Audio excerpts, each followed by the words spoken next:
Yeah, read it.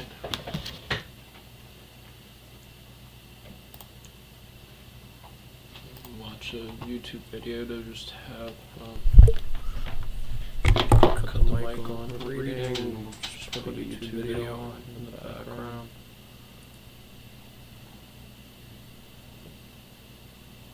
Let's see what's going on. I'm trying to find something about Venezuela.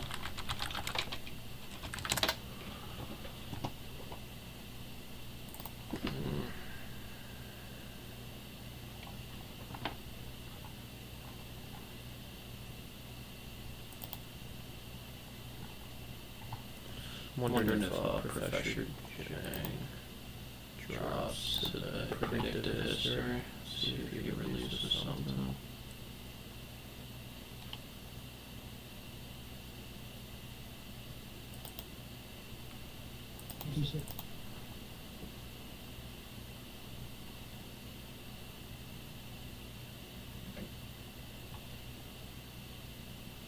Could play it.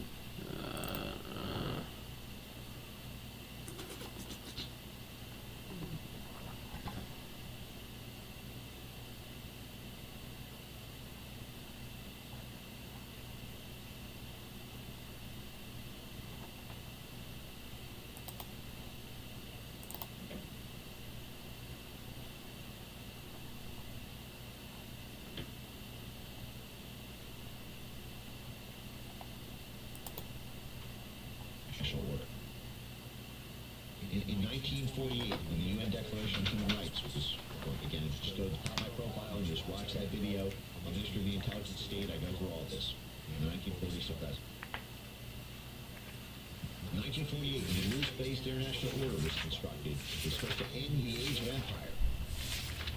While the Europeans began giving up their colonies, there was an international human right to national sovereignty, to protection against violation of international law, to invade a country with military force and occupy it militarily. But that did not end the age of empire at all. It just forced people to lie about it. It just forced us to no longer have a viceroy, an imperial viceroy run a country. Instead, we have to call it a democratically elected or selected, or not even that way. I mean, Zelensky is not elected. He canceled elections 5 years ago. 3 years ago, I mean, he canceled. I mean, he won in 2019. It's now 2026. So it's been 7 years since there's been an election. It's just came to my brain, electricity, electron. Hamid Karzai was not elected by the Afghani people. Well, his brother, by the way, was the drug lord. It's just so funny. When you're basically usually pretty accurate, then you get super deep into it, and then it's just goes back to the simplified version. Now, the Taliban was about 70% of the world's heroin up until the late 1990s. Then the Taliban, and then the U.S. military took it over and then turned it into a drug field. Used to support our counterinsurgency and to support our militants in the toppling of Bashar al-Assad in Syria. But this, I agree with this. I would rather us be honest about it and recognize the world is dirty. And that's, if there was honesty about this Venezuela thing, I could get in a place where I'd come around to it. But I don't want to be lied to that I have to believe this is about Maduro's cocaine. Give me something better than that. I mean,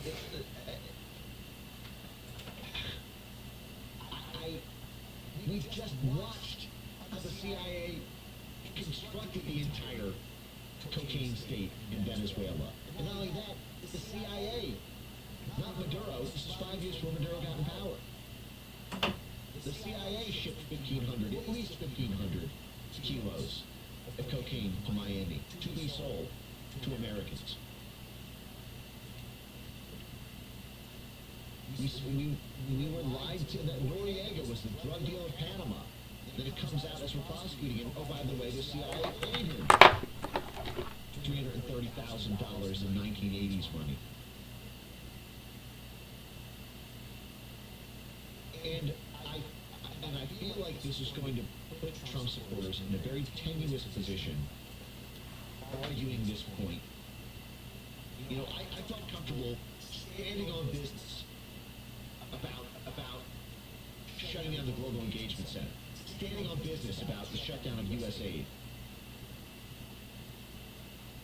Elon said it right. Yeah, sometimes you bite into an apple and there's a worm. Sometimes you bite into something you think it's an apple, but actually the whole thing is just worms. USAID was just worms. I could defend that honestly, proudly, loudly, ahead of the midterms, ahead of the 2028 election. I could say damn straight, we did it.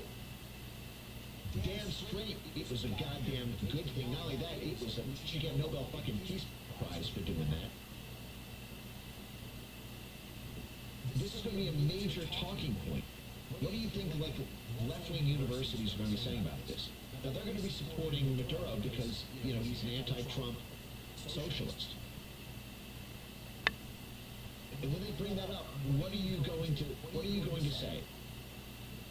If you know that this is not true, we'll go through the indictment here.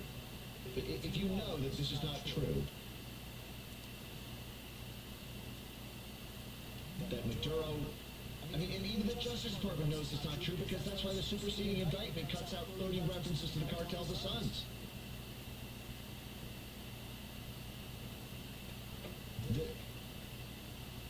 How will you defend it? I mean, if you defend it by saying Monroe Doctrine, again, Monroe Doctrine was about stopping foreign powers from meddling in the Western Hemisphere. It's not like a right to just, like, black bag elected presidents in the dead of night. And you can say, listen, it's strong action and fuck international law and all that. Everybody else has said fuck international law. The EU said fuck international law. Brazil said fuck international law. But this indictment does not say fuck international law. We're rewriting the rules. It's our oil. We're taking it. Maduro's a bitch. Maduro's a shitty dancer. No, the charges, as I understand them, are that he's, if I'm getting this right, and we'll go through this indictment in a second here, Nicolas Maduro and his wife have been indicted in the Southern District of New York. Again, that's the same place that was used to gin up fake charges against Trump. Do you guys remember the Southern District of New York? That's the worst jurisdiction. The Southern District of New York was the principal place used to go after Trump and his allies. That's who got Rudy Giuliani. That's who got Steve Bannon. That's who got Doug Mackey. And we all complained it was long-arm jurisdiction. You know, this total bullshit to just wrangle people from out of state. Steve Bannon never even lived there. Trump didn't live there. None of them did. They just go in and yoink. And that's the place to use for this? He's been charged with narco-terrorism conspiracy, cocaine importation conspiracy, possession of machine guns and destructive devices, conspiracy to possess machine guns. So these are the charges. Cocaine and possession of guns. He's the president of Venezuela. How is it a crime to possess machine guns? understand. If she in China has machine guns, we can black bag somebody else possessing machine guns? This is not chemical weapons. They didn't even bother with the Syria hoax. Oh, he's got chemical weapons. He's got weapons of mass destruction. The machine guns? What I'm saying is, there will be debates about this. And at some point you are going to need to put your defense, if you support, if you're trying to support Trump, or J.D. Vance, or Secretary Rubio, not now, while everyone's giddy, but in time, and how will you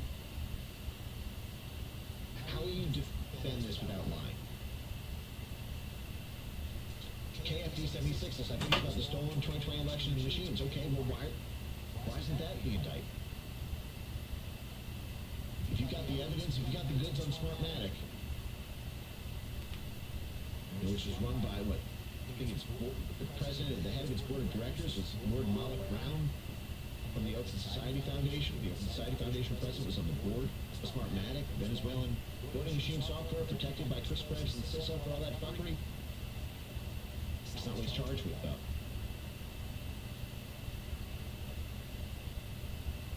You're going to have to defend this.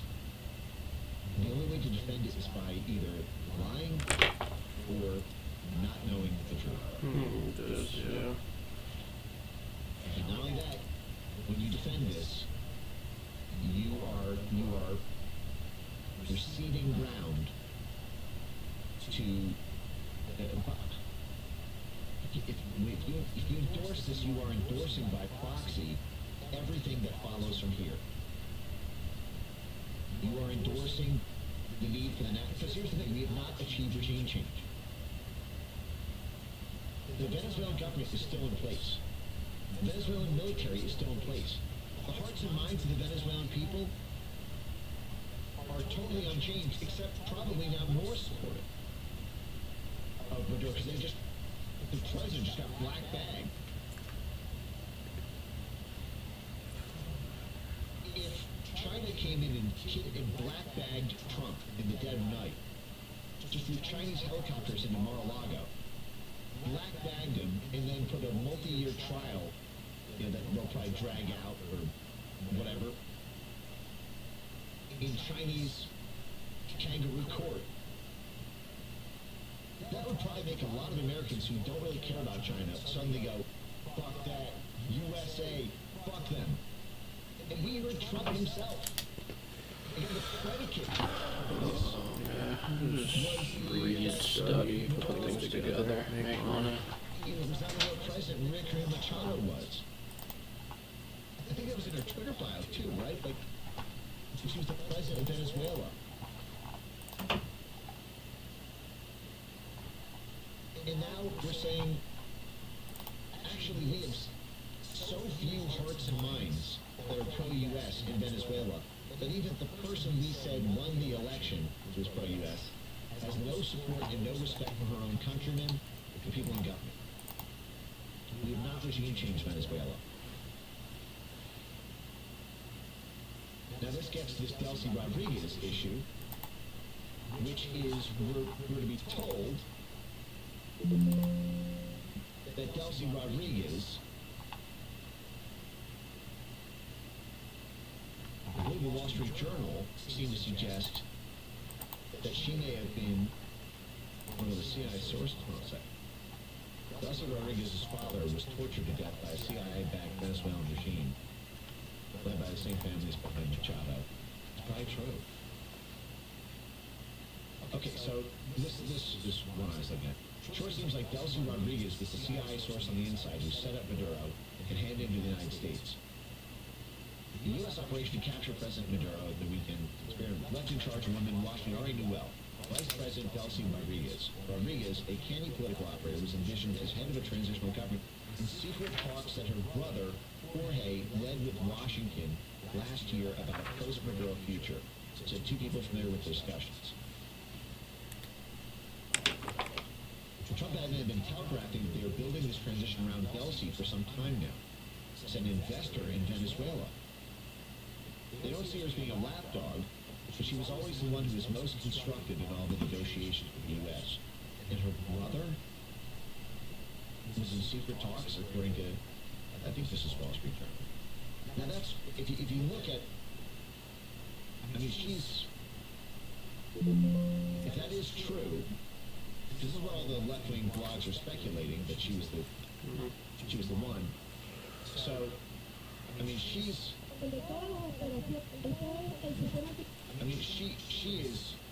rails against the U.S. in all of her talks.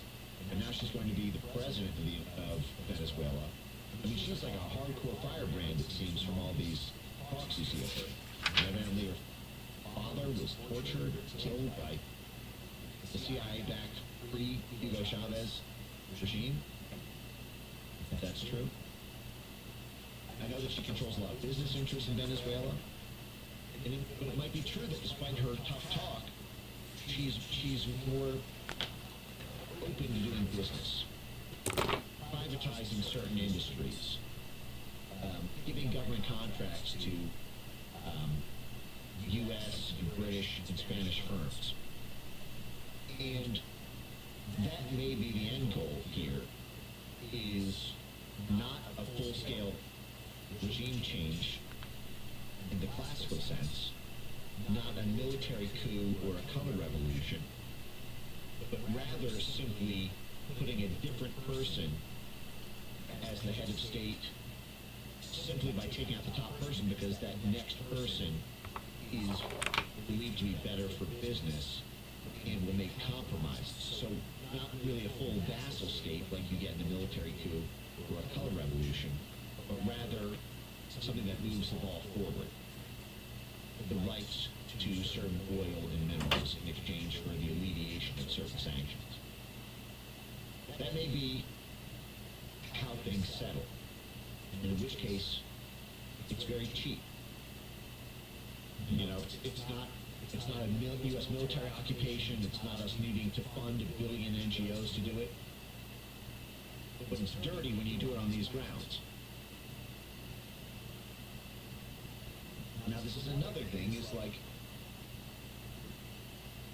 a lot of these activities that are going on right now, Trump bombed Nigeria right before we did this. And we've got special operations going on in Somalia. Everywhere you have these operations, you have masses and masses of protected immigrants. Protected by the Justice Department. Protected by the media and the Pentagon media. We went over this a million times with Columbus, Ohio, being the launch point for the U.S. war, interference in the civil war in Somalia, and then Columbus, Ohio becomes the second largest Somali population in the United States. And then we use the remittance proceeds to fund our side, the CIA-backed side of the Civil War. And we saw this in Afghanistan. It wasn't until that Afghan guy shot 2 National Guard members that we shut down the Afghan immigration issues. But the Afghan situation is the same. Afghanistan is a drug zone since the early 1800s. In theory, you could go after the whole Biden family for narco trafficking, for cultivating, and Obama, and all the way back to the Bushes, for the scandal of creating a narco state. This is someone they accused Maduro of doing for cocaine, but doing that for poppy and heroin and opium in Afghanistan. But again, we're back to this COVID thing. You have to,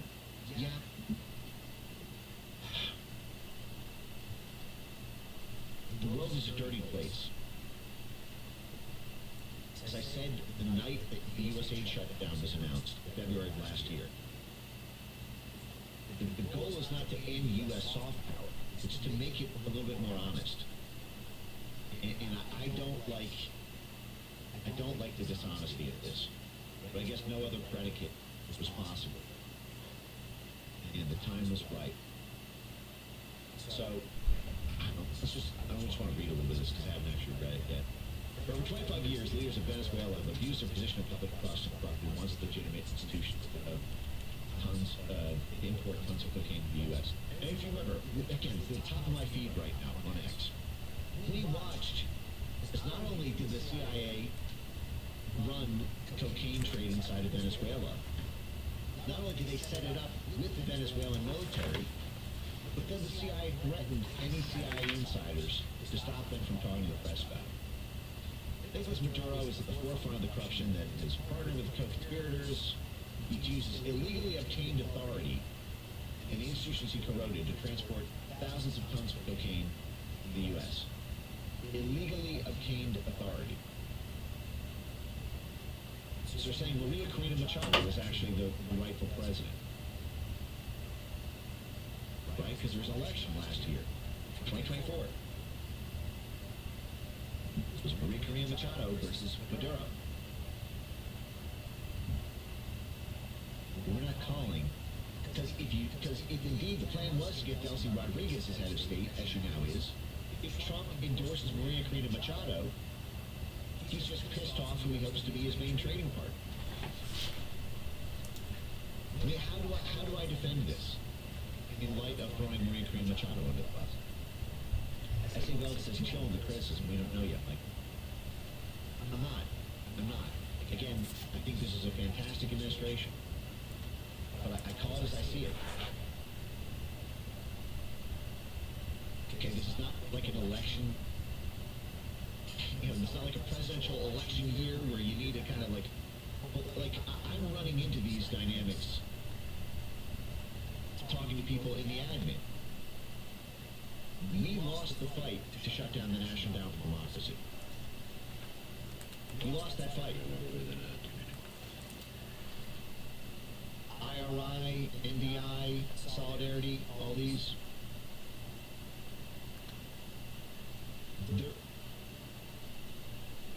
And I watched this happen in Trump 1 as well, where bit by bit the system gets its hooks in This is what I feel like they could just kill people. Does anybody know what happened to that because physicist? you get along, because you've got friends. Yeah, the plasma physicist. Has a different sacred cow, special interest, something you don't fuck with. You make enough friends, and suddenly you don't fuck with any of them. You don't fuck with any sacred cow.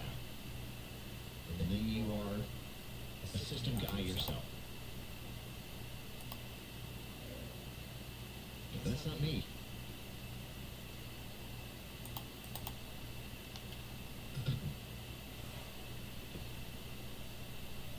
Okay, so, alright, it says that he provided diplomatic passports to drug traffickers. He's the head of state, though. Okay, as Venezuela's president, and now de facto ruler, I guess they're saying he's president, but he got it illegally by stealing the election. I guess that's the implication. He now sits atop a corrupt, illegitimate government. Has leveraged government power to...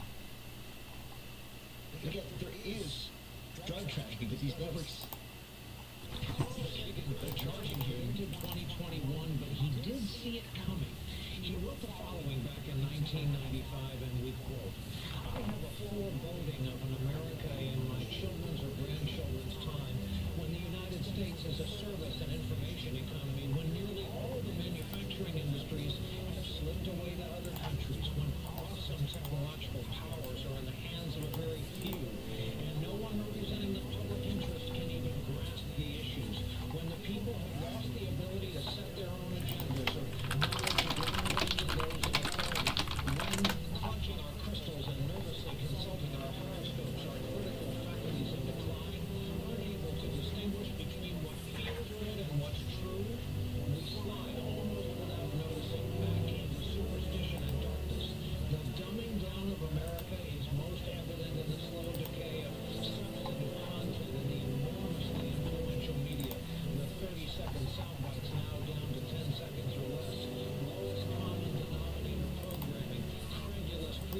Conversations on pseudoscience and superstition, especially in light of the celebration.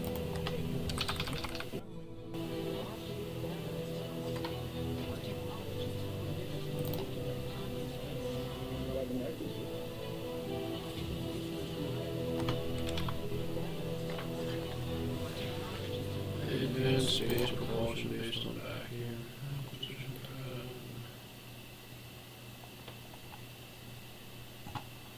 Advanced space.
And here we go.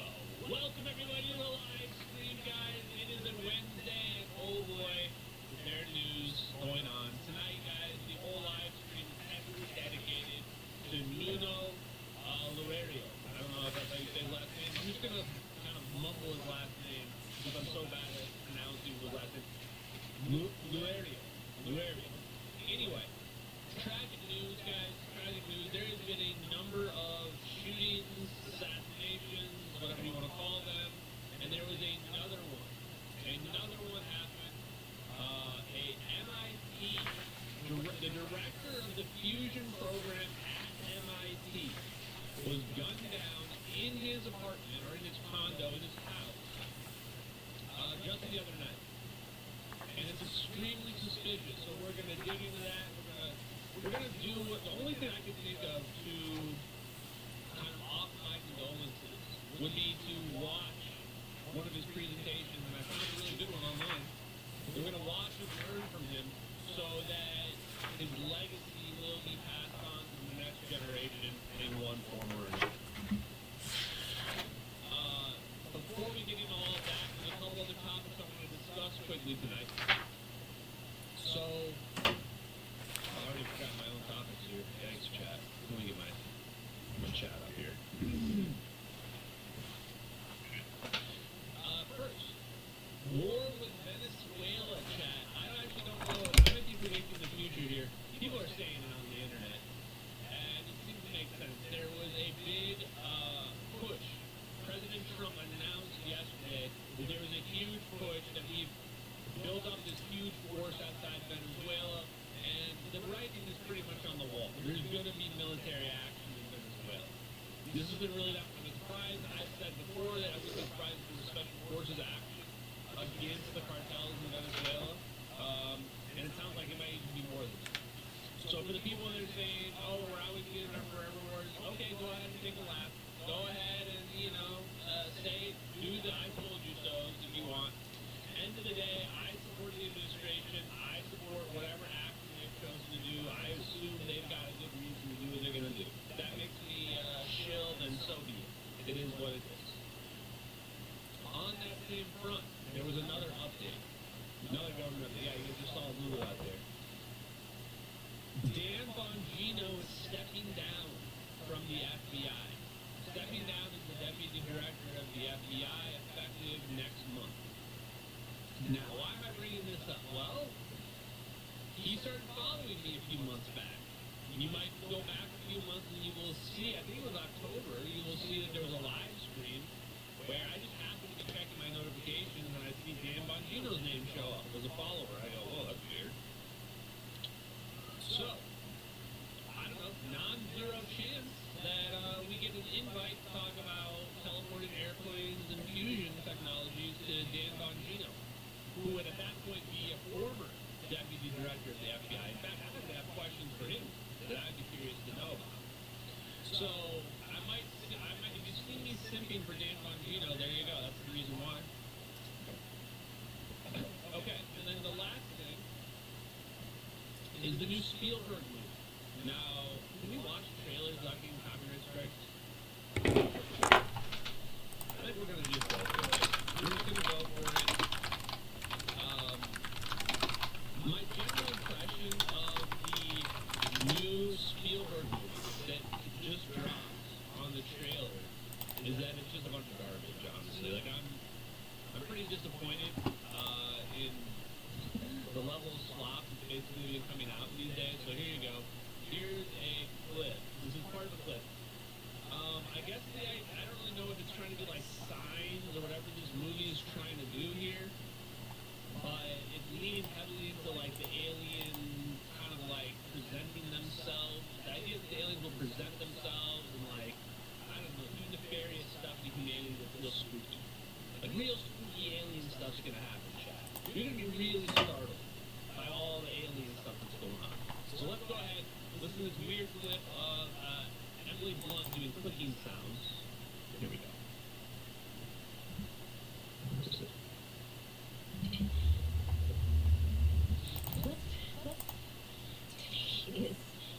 Is today's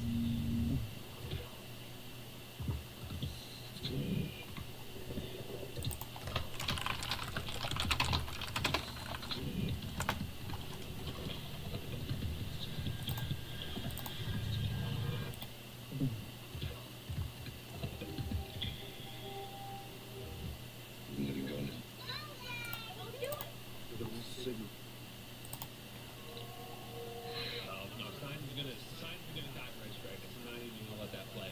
Last time I played that Signs clip, oh my god, it was an absolute nightmare.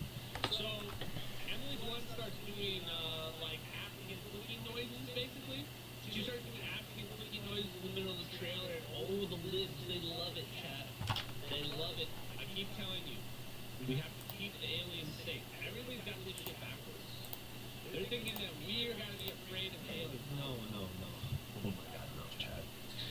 The aliens are afraid of us. The aliens are afraid that they're gonna get hitified. That someone's gonna, tie up the aliens and sexually molest them. That's the real fear. We're the predators. We're the ones that are the pedos.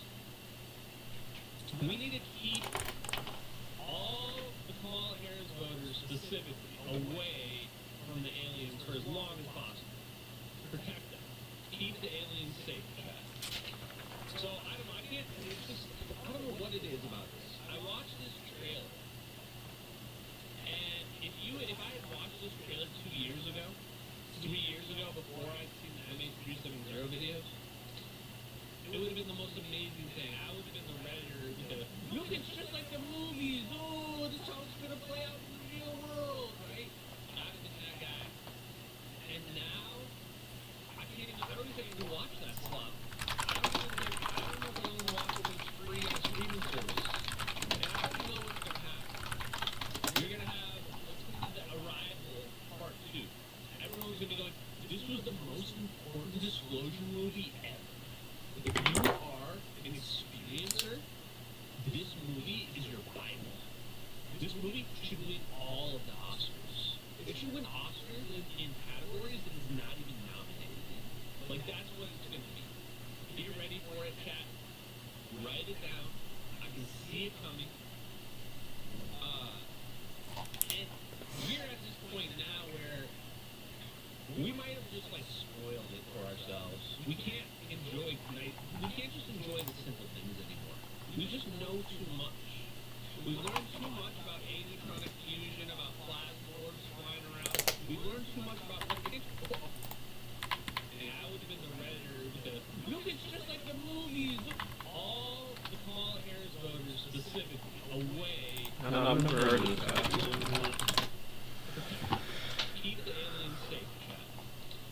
So I watched He's it. cooking. I don't know what it is about this. I watched this trailer, and if I had watched this trailer 2 years ago, 3 years ago, before I'd seen the MH370 videos, it would have been the most amazing thing. I would have been the Redditor to look, it's just like the movies. Oh, this is how it's gonna play out in the real world, right? I'd have been that guy. And now, I can't even watch that slot. I don't know if I only watch it when it's free. And I already know what's gonna happen. You're gonna have, it's gonna be the Arrival Part 2. Everyone's gonna be going, this was the most important disclosure movie ever. If you are an experiencer, this movie is your Bible. This movie should win all of the Oscars. It should win Oscars in categories that are not even nominated. Like, that's what it's going to be. Get ready for it, chat. Write it down. I can see it coming. I don't like that he does hippies and all people. Right now, where we might have just, like, spoiled it for ourselves. We can't just enjoy the simple things anymore. We just know too much. We've learned too much about anetronic fusion, about plasma orbs flying around. We've learned too much about what the real capabilities are. Teleportation, free energy. And now, when we watch this Marvel movie stuff and this Disney crap, all these DEI things, it just comes off as not being genuine. And if anything, they downplay what is actually possible. Amazingly enough, they downplay what's actually possible. And that's why when we're grounded and just talking about things that are real, like, plasma fusion scientists that are being assassinated in their homes. Because even if, in this case of the MIT director of the fusion program, by the way, chat, director of the largest academic fusion program in the entire world, gets gunned down in the back, walking through his own doorway into his own complex. Now, there's not a lot of possibilities here at play. People were asking me before the live stream, is your spider sense going off? Is your danger sense going off? Absolutely it's going off, chat. Are you kidding me? What are the likely scenarios at play here? Guys don't just get gunned down in the back and happen to be fusion directors in their home. I want to tell you, this is real, by the way, what I'm about to tell you here. My brother, the one that was on those live streams that we did a couple times, he lived on that street. I won't say the exact number, but let's just say it's not a lot of numbers away from where that guy was. Like, that exact street that he was killed on, my brother lived at that. Back when he was in college. So, it was a long time ago. Lived on that street. So I've been to that exact location multiple times. And it's not the kind of street where gangbangers are rolling down and just shooting people on the side of the road. So what are the possibilities that what could happen? There's not a lot. It really gets narrowed down pretty quickly. Is it a random act of violence? I'm almost certainly not. It means that probably he was targeted. So was it targeted because an ex-lover was mad at him? Probably not. That doesn't strike me as the kind of guy that's unfaithful, that's probably Man was out here breaking hearts. Salt and plasma. guy that was addicted to drugs that got down bad with his drug dealer, So it's like, what are the possibilities? He's literally the director of the top academic fusion program in the entire country, and we're in the middle of fusion becoming publicly disclosed. I mean, fusion has always existed, and we've had it cracked, but we're actually right now watching it become publicly accepted and commercialized. In real time, we're watching it happen. Which is the biggest part that makes me suspicious about this whole assassination button. And if you needed more, I'm going full Amos Orange here on this guy, by the way. Just recently, 9 Iranian scientists were assassinated in Iran by Mossad, which, basically is synonymous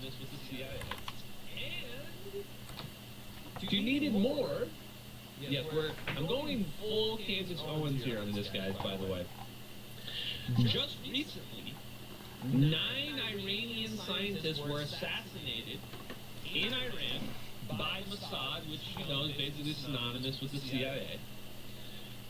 They were assassinated, 9 of them. 9 Iranian nuclear scientists were recently assassinated. So now you go, if they were looking for revenge, that would be pretty high on the target list for people to get revenge on. So I'm not necessarily saying Iran did it, although I have seen reports of people already claiming that Iran did it.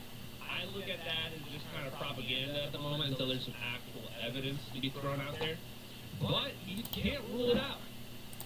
The circumstances of the situation are consistent with an assassination, a state-sponsored assassination. And he's a target that you would expect as well. That being said, I just feel the need to say, dear U.S. adversaries, look, I'm just a chill guy.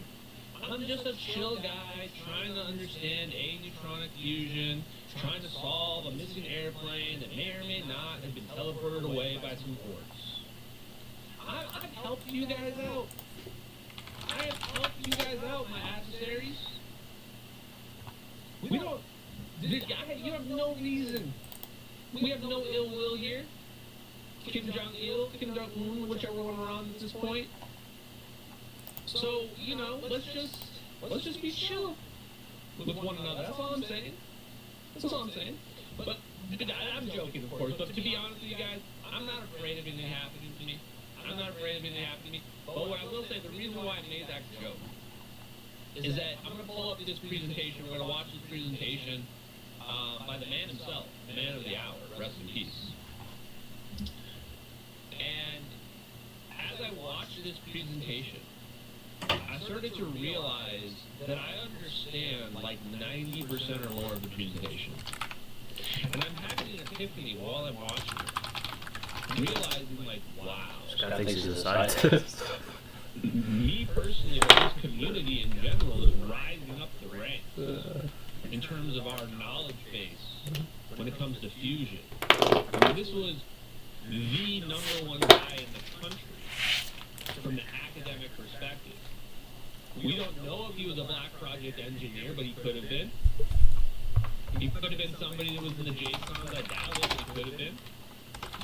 And our understanding is now basically on that level.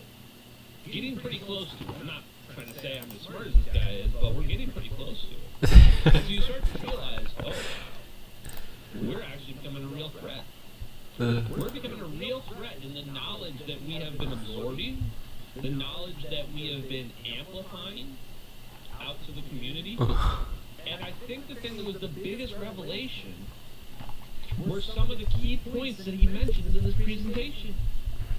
I'm going to say them right off the bat so that I make sure they get the justice that they deserve. 2 key points that I want to address with you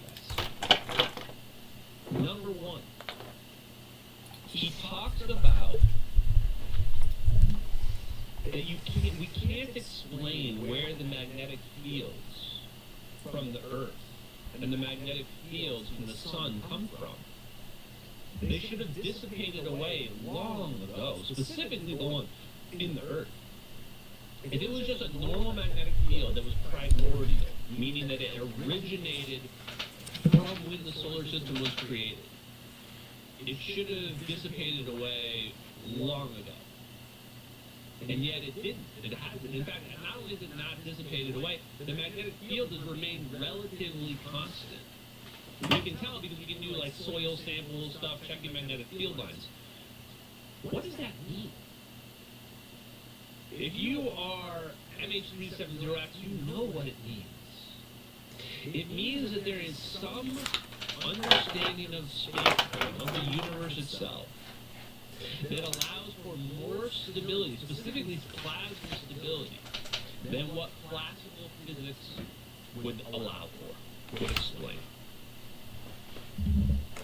That was the first major revelation, because it tells me something about his scientific viewpoint of the universe. is that Lauriero was looking out at the universe, and he was going, wait, we see these things, we see these clues to how fusion will work in the universe. And this tells me this was not a guy that was an MSM brainwashed person. He was somebody that was thinking for himself. The other big thing that he mentions, what was it? Sorry, I took some notes here.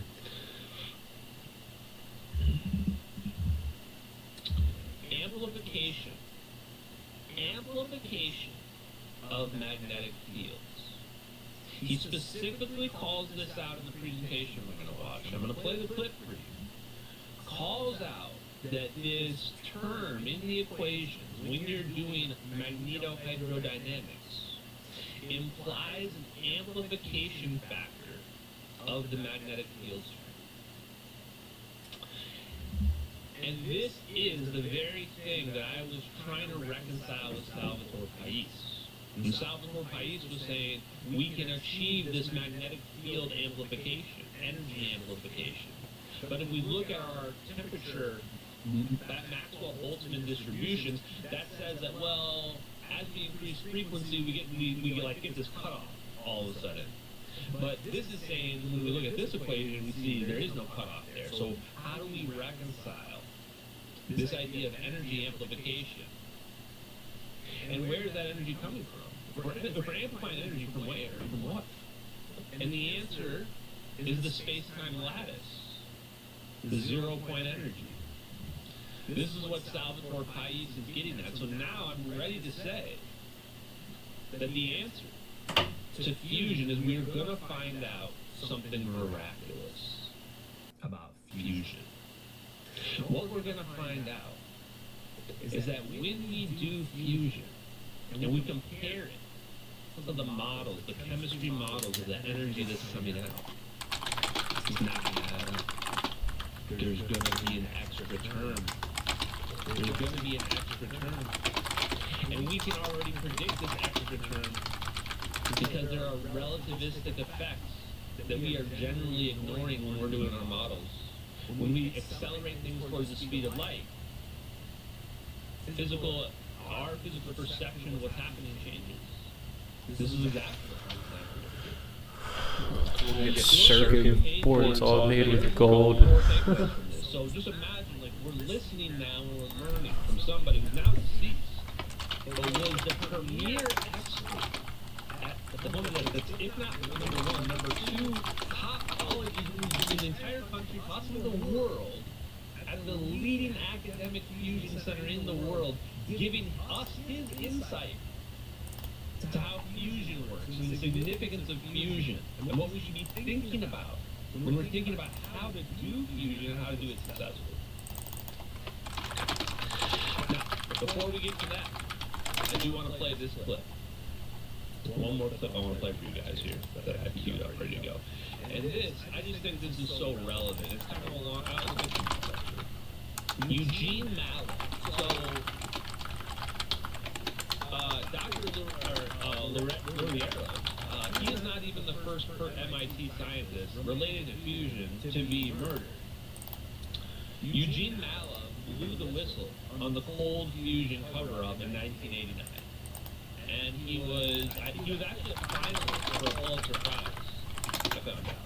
Eugene Mallett was a finalist for a Pulitzer Prize related to his investigative work into the cold fusion cover-up in the 90s. And in 2004, 15 years after he blows the whistle on MIT, blows the whistle on the cold fusion cover-up, he's mysteriously found brutally murdered in his home, beaten to death.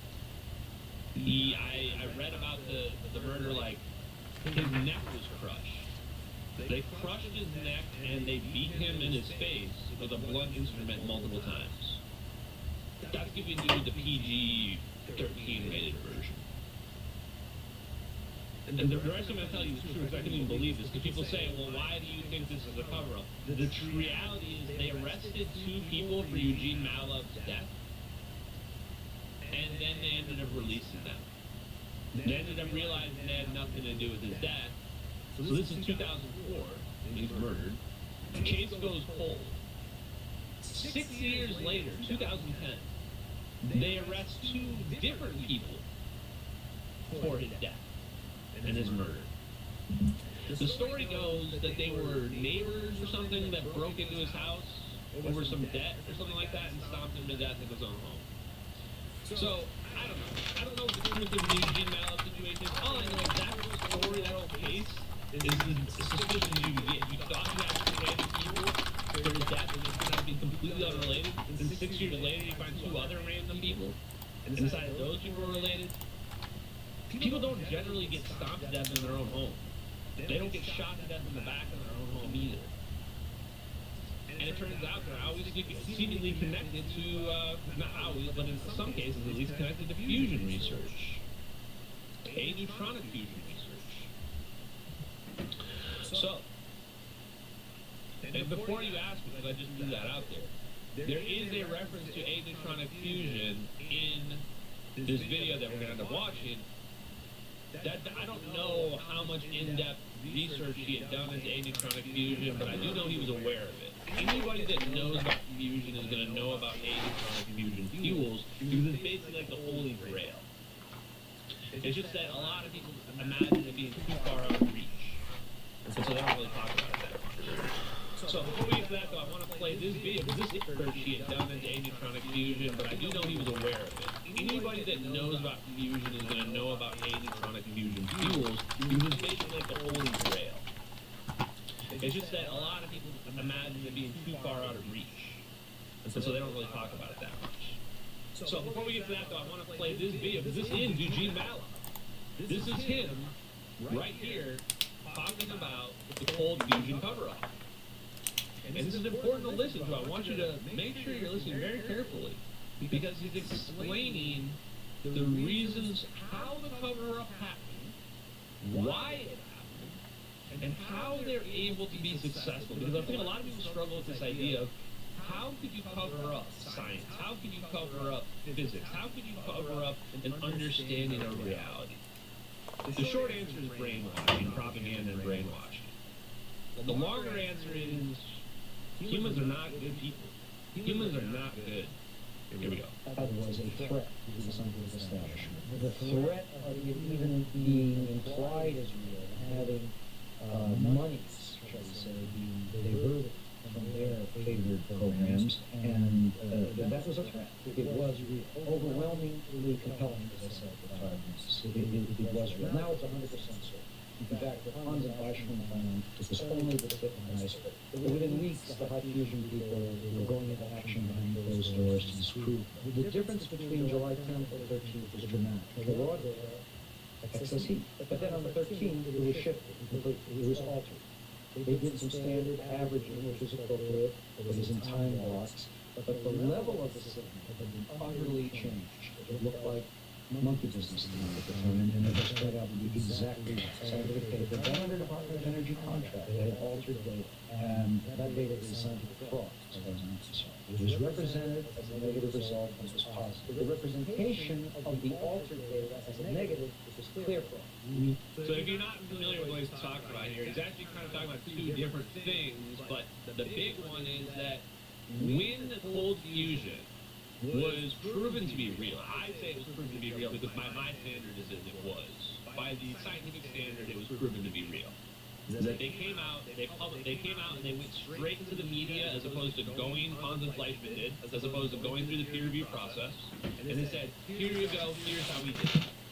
And everybody said, okay, we're going to replicate it. And we're going to see, does this work or not? And so they did. They replicated it. And they did replicate it, and it worked. There was 60 replications. 60 replications. And it got so overwhelming that the DOE had to step in. And the DOE used their partners like MIT. The DOE had a strong relationship with them. And they developed a tribunal. The tribunal was a top physics expert, probably several people who were on the JSON group. And they went lab by lab, and they debunked. They started at the top ones. They just started debunking the most significant ones.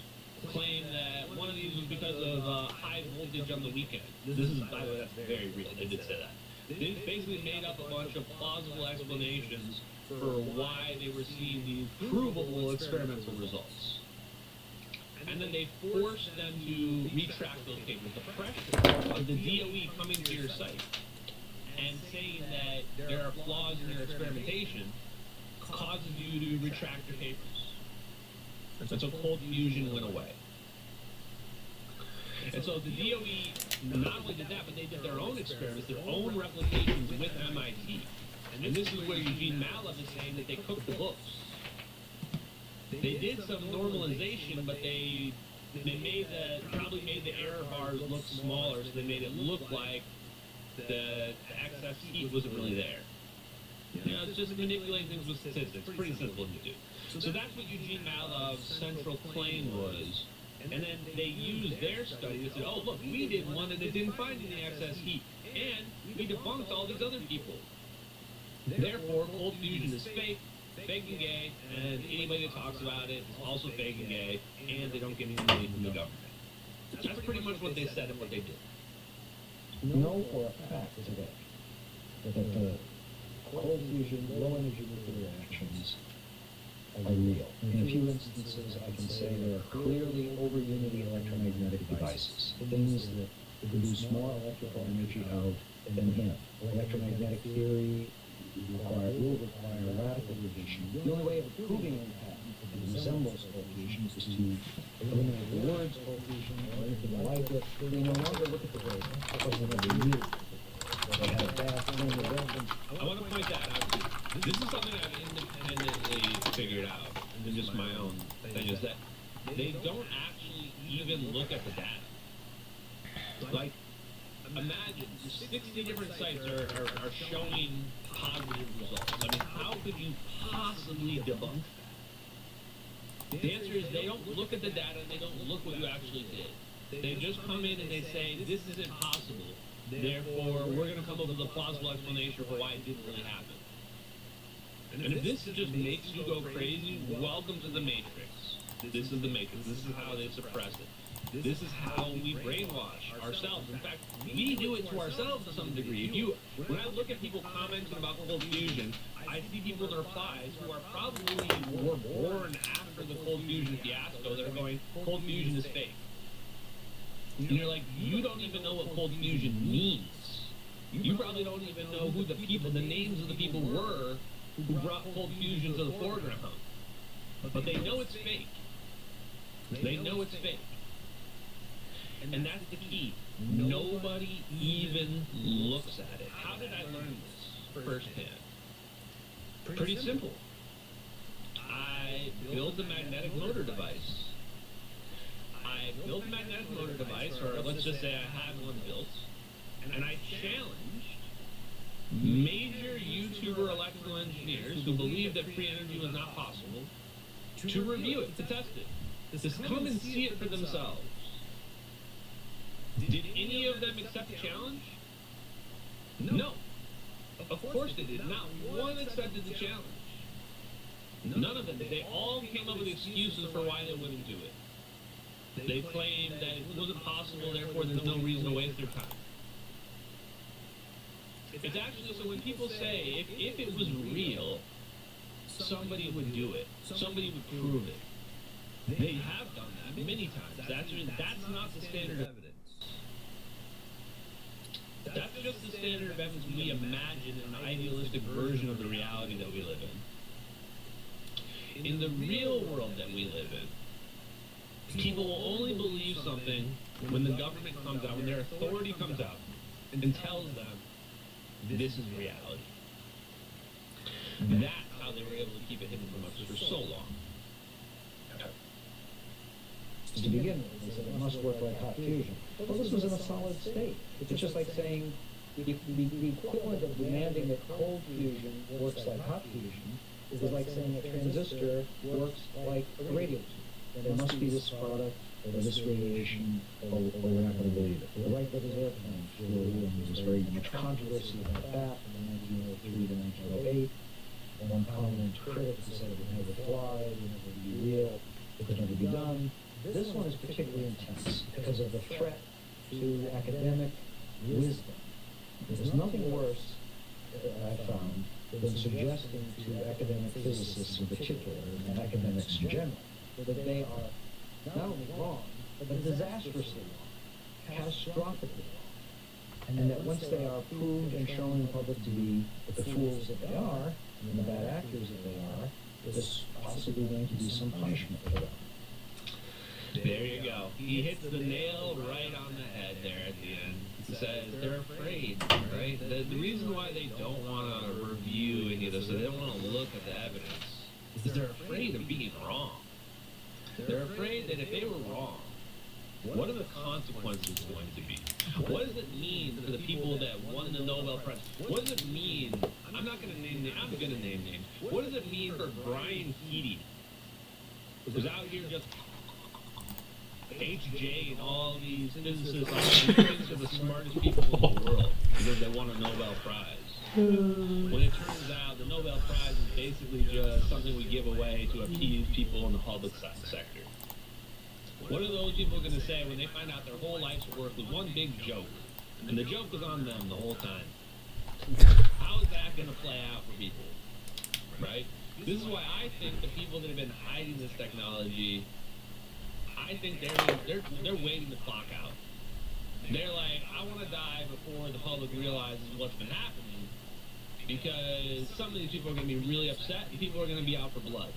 People are going to be out for blood because you pretty much were holding back all of human civilization, and you got to try to justify to us that you were doing it for moral, just causes and not for your own greedy self-interest. Good luck with that one. Good luck. Okay. I don't want to waste any more time. Let's get right to the science, right to the physics here. So that was Eugene Malov. Let me go ahead and show a couple of things that I found related to our subject of the hour here, subject of the day. Is that right? Yeah, it is.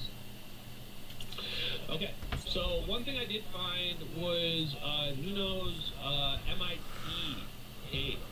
So I wanted to see, what has he actually been working on? What research has this guy been working on? And, I mean, he has won several awards, and when I saw his research interest, this is what made me really want to know about him, because right at the back you see magnetic reconnection. Wow. What is one of the things that I've spoken about related to MH370 orbs, or let's just say, I'm not going to be coy, magnetic reconnection is one of the things that I've been speaking about, is that when the orbs are converging on the plane, I'm pretty sure that what the trigger mechanism is a magnetic reconnection moment. When the magnetic fields of the three orbs converge into one, it causes a magnetic reconnection moment. And when you read about why this is significant, is the idea that the magnetic reconnection releases energy. It releases a huge amount of energy. What if the magnetic reconnection moment, in this case, releases this energy, but like a vortex, it just sucks the plane to a different location? That's the theory that I've got going. So here you go, magnetic reconnection. Ubiquitous phenomenon in nature, solar flares, magnetic substorms, and a sawtooth of carrying instabilities in tokamaks are just a few examples of fascinating effects where reconnection plays a key role. One of my research interests is understanding the instability of reconnection sites through the formation of multiple magnetic islands, or plasmoids.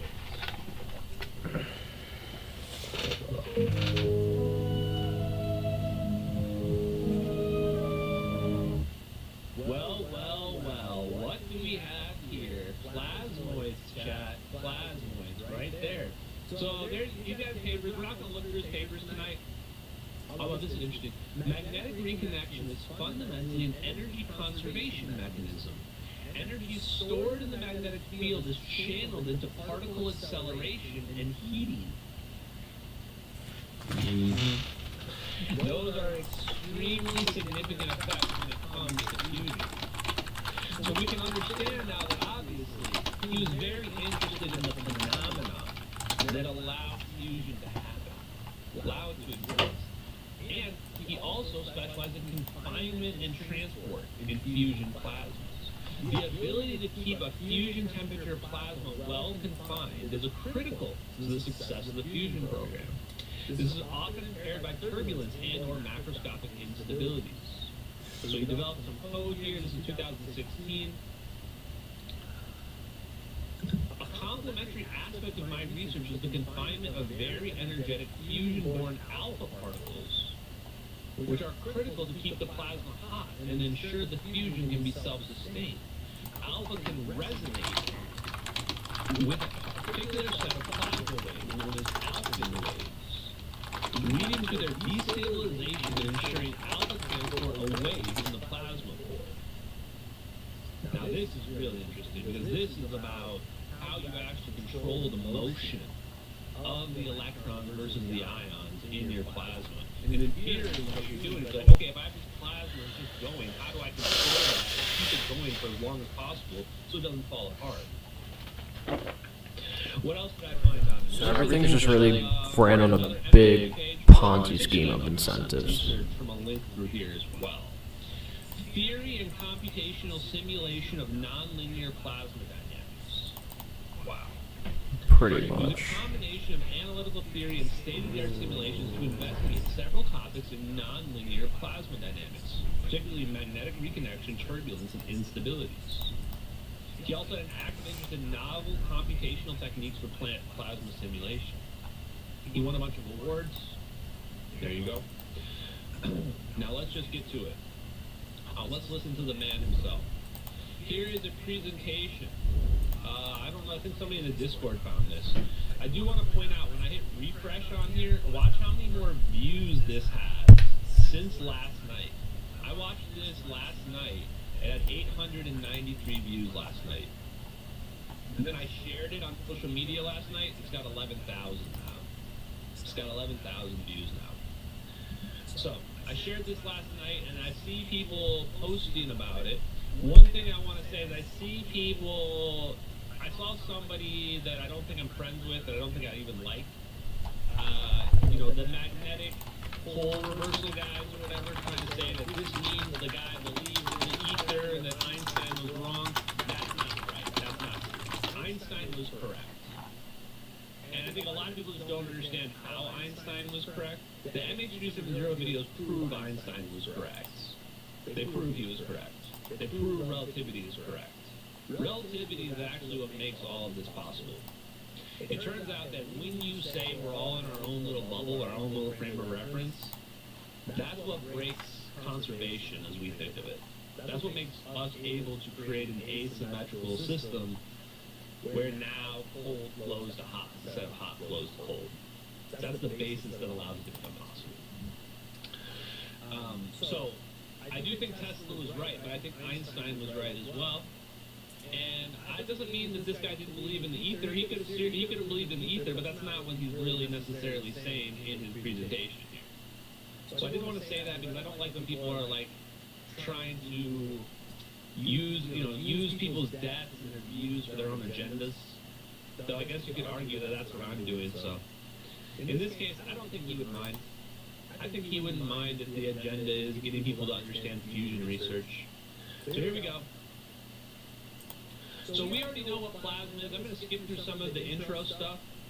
But it's kind of amazing that we're at a point now in our knowledge base where we can skip through like 15 minutes of a PhD MIT director of fusion because we already know. What is plasma? Plasma is when you take an atom, like a hydrogen atom, you shoot some energy at it like a laser, and that makes the electron orbital, the electron rip away from the ion. Now you've got a separated electron and an ion. Now you've got a plasma. Keep them separated. Keep them separated and you've got a plasma. And now we think of this plasma that we've created like a soup. It's like a soup. And this is, I'm kind of stealing this thunder right here, so let's listen to the man of the hour. Here we go. Rest in peace. Rest in peace, by the way. Heaven has a new engineering goat, chat. When heaven needs the orb, Satan, in hell, we've got another fusion expert up there, another quiet fusion goat up there, helping them out. How energetic electrons is that, in extreme cases, can actually fly satellites. And, the problem for communication runners, you know, bipartisan physics matters. So I said this already, it's interesting per se, as an intellectual frontier of theoretical physics. And by the way, the question that often arises is this. I sometimes explain to colleagues that a lot of plasma physics is pre-relativistic and pre-quantum. And they sort of share the disbelief and think, how can that be interesting? And, well, it's interesting in the sense that obviously believing statistical dynamics is not the sole field by any means. And so that alone, so Maxwell plus Boltzmann, leads to enormous complexity, and that's quite enough to keep a lot of us busy. So I'm not. So you just said something really big. Engineering out there, helping them out. Highly energetic electrons that, in the two phases can actually fly satellites. And, that's a problem for communications on Earth. You may have heard of Python's physics matters. So I said this already. It's an interesting first day on the intellectual frontier of theoretical physics. And so the first way, the question that often arises is this, I sometimes explain to colleagues that a lot of plasma physics is pre-relativistic and pre-quantum. And they sort of share the disbelief and think, how can that be interesting? And, well, it's interesting in the sense that obviously believing statistical dynamics is not the sole field by any means. And so that alone, so Maxwell plus Boltzmann, leads to enormous complexity, and that's quite enough to keep a lot of us busy. So I'm not. So he just said something really big there. He said that plasma physics predates quantum mechanics. And he said, when he talked about Maxwell Boltzmann, he said, this gets really complicated. This is the thing. Why have we been studying plasma physics in all our labs? Why is fusion always 30 years off? Because it's really, really complicated. Because what we're trying to do is we're trying to model the motion of individual particles in a giant soup of particles. We're trying to model that and figure that out. It turns out quantum mechanics helps out a lot from this perspective. Helps out a lot. For stating it, and I said that it's an open intellectual frontier of theoretical physics. But in terms of sort of scientific and engineering questions, you may have heard of fusion as an alternative energy source, so much so that the National Academy of Engineering here in the West has chosen fusion as one of the grand challenges for engineering in the 21st century. And I'll talk more about this. Fusion at its heart, whether it's successful or not, depends on how much we can control the plasma and to predict and understand its nonlinear dynamics. So that's quite a challenge. So he just said it right there. I'm not going to harp on it too much, but he said that the key to fusion is controlling and understanding the movement of the plasma. So now we can also understand that when we talk about these simulations, why we need these super powerful computers to do the modeling, because the modeling and the math that we're doing here is really complicated. Because it's like, what do we know? We know that space-time tells matter how to move, and matter tells space-time how to curve. Well, okay, so you're saying that space is moving the matter, telling us where to move, but the matter is also bending the space-time at the same time. So it's kind of feedback loop on itself. So you have to model that with a supercomputer, but you have to model it over some big region of space and how that's all going to work out. It's very complicated. And then there's a lot of applications in astrophysics. And one of the ones that I will talk about a little bit is the origin of magnetic fields that pervade the universe. And that ties into the magnetogenesis problem and the dynamo problem, meaning the amplification of magnetic fields via plasma motions. Things I won't talk about so much are origin of cosmic rays, which are thought to be accelerated by plasma processes throughout the universe, black hole emission effects, and a lot of other things like neutron star collisions, magnet stars, etc. Many illustrations of it is actually a simulation done by a high school student that was interning in my group. And this is sort of to show you the sort of complexity of electron trajectories that you can get in plasma if you have a magnetic field that you impose that's varying sinusoidally as a function of time. Okay, so this picture here is remember that you give these electrons the magnetic field that you prescribe. This magnetic field varies as a function of time at some frequency. And you ask, what are going to be the trajectories of these electrons? And this is what you get. You see electrons with random velocities initially, and you get this sort of behavior. As an illustration, I think it makes it quite clear that even the prescribed simple magnetic fields give rise to a lot of complexity. And, magnetic. What is he saying? In a long-winded way, he's saying that this gives rise to a lot of complexity in our plasma. Since the plasma is producing its own electromagnetic fields, this is going to be extremely complicated. Is that even if you take the most simple situation, these electrons are bouncing in every single different direction.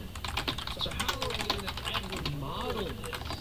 We would have to understand the nature of space-time itself in order to model this.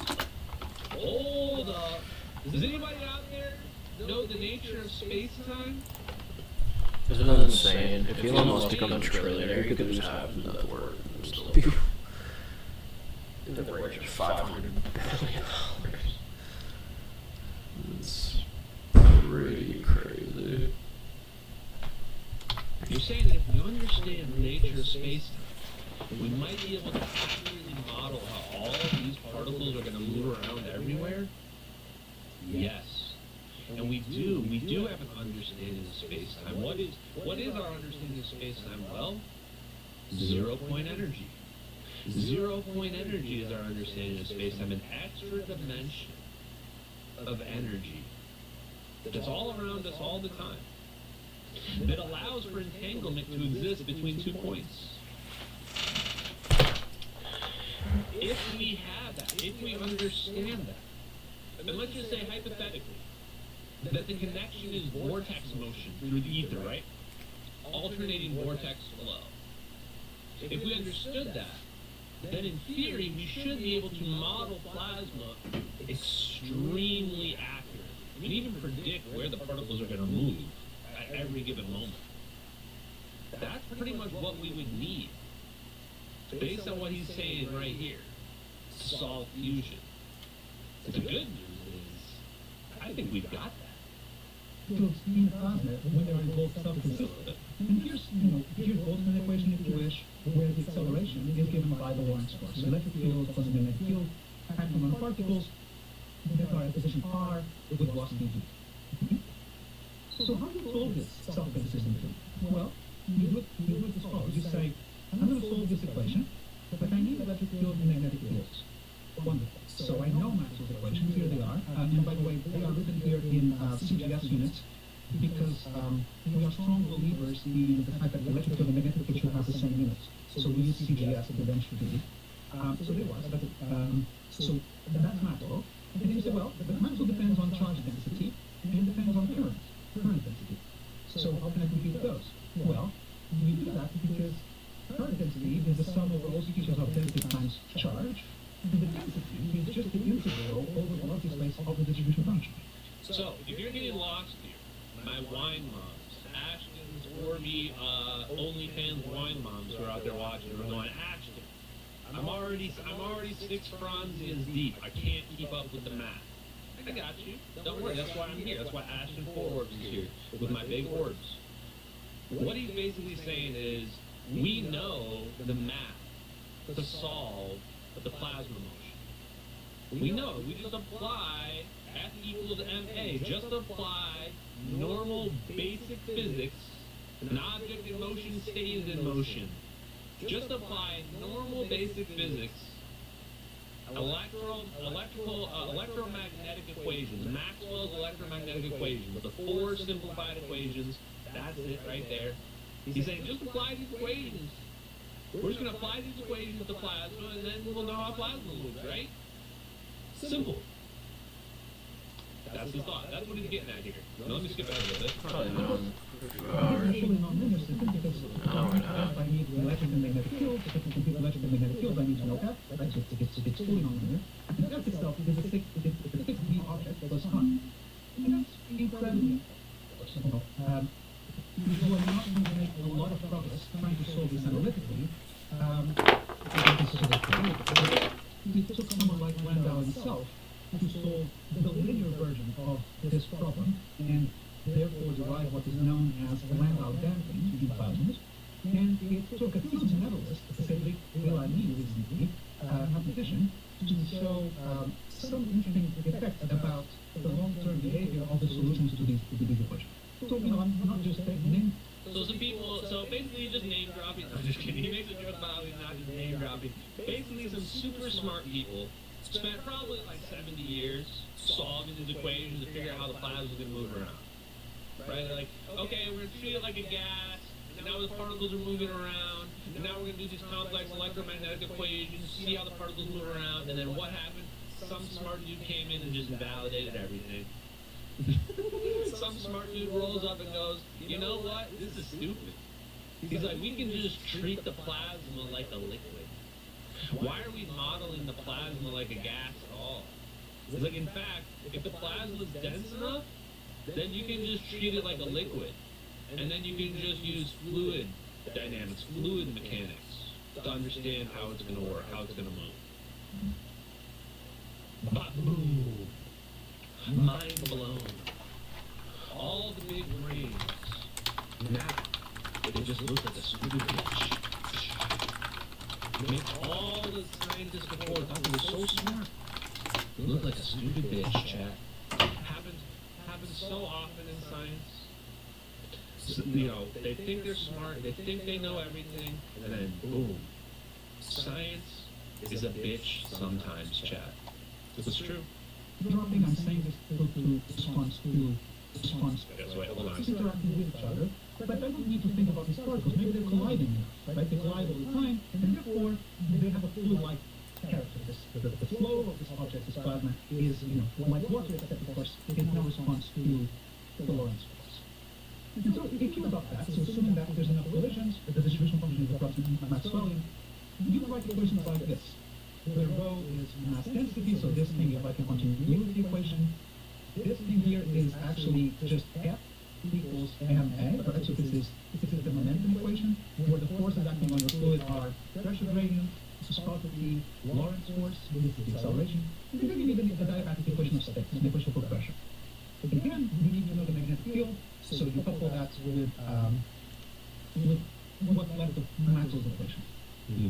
And these are called the magnetohydrodynamic equations. They're hydrodynamics, but now there's magnetic field, so you refer to this as magnetohydrodynamics. The first question is actually, excuse me, I've been lecturing online for over a year now, and it's still difficult to get things right. So there you go.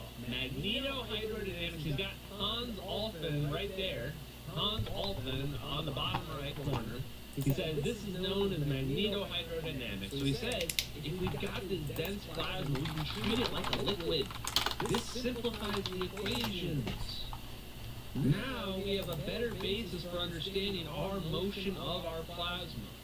Now at this point, in the back of your mind, you should be wondering, Ashton, haven't they known about this for like a long time? Like, isn't that photo of Hans Olfen in black and white from 1970? So, why haven't they figured it out? What's the deal here? What's going on? And this is where I say, yeah. How do you think they figured out the fusion bomb in 1960, but we don't have fusion energy here today? Something's not adding up. Something's not right. All this physics has been known since the 70s or before. I mean, heck, Julian Schwinger and Richard Feynman, I think they won in 1976, right? So this stuff is ancient history when it comes to science. And yet, practically no commercial value from this fusion research that we have seen. Something isn't adding up here. This is a wild thing. Who was the person to coin this term, magnetohydrodynamics, and to first use these equations to derive a type of wave that is characteristic of plasma called Olfen waves. Wave disturbances in the magnetic field that propagate along the magnetic field. Just the fact that these are talking about quantities that you know you can measure and that you have a lot of information about.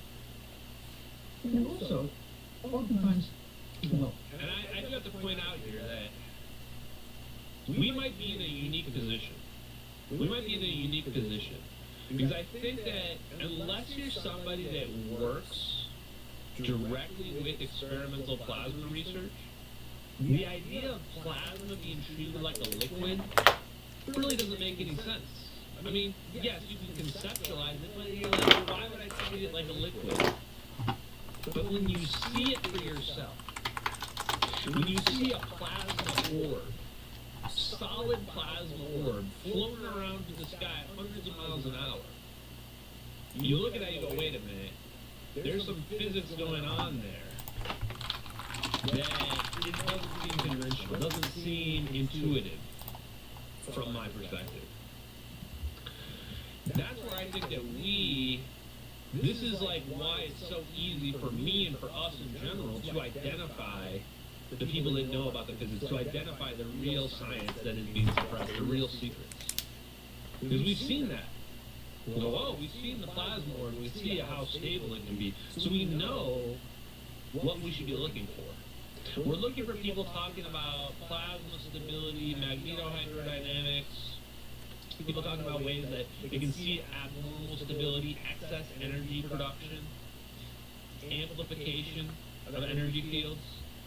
And then sure enough, we're seeing it here.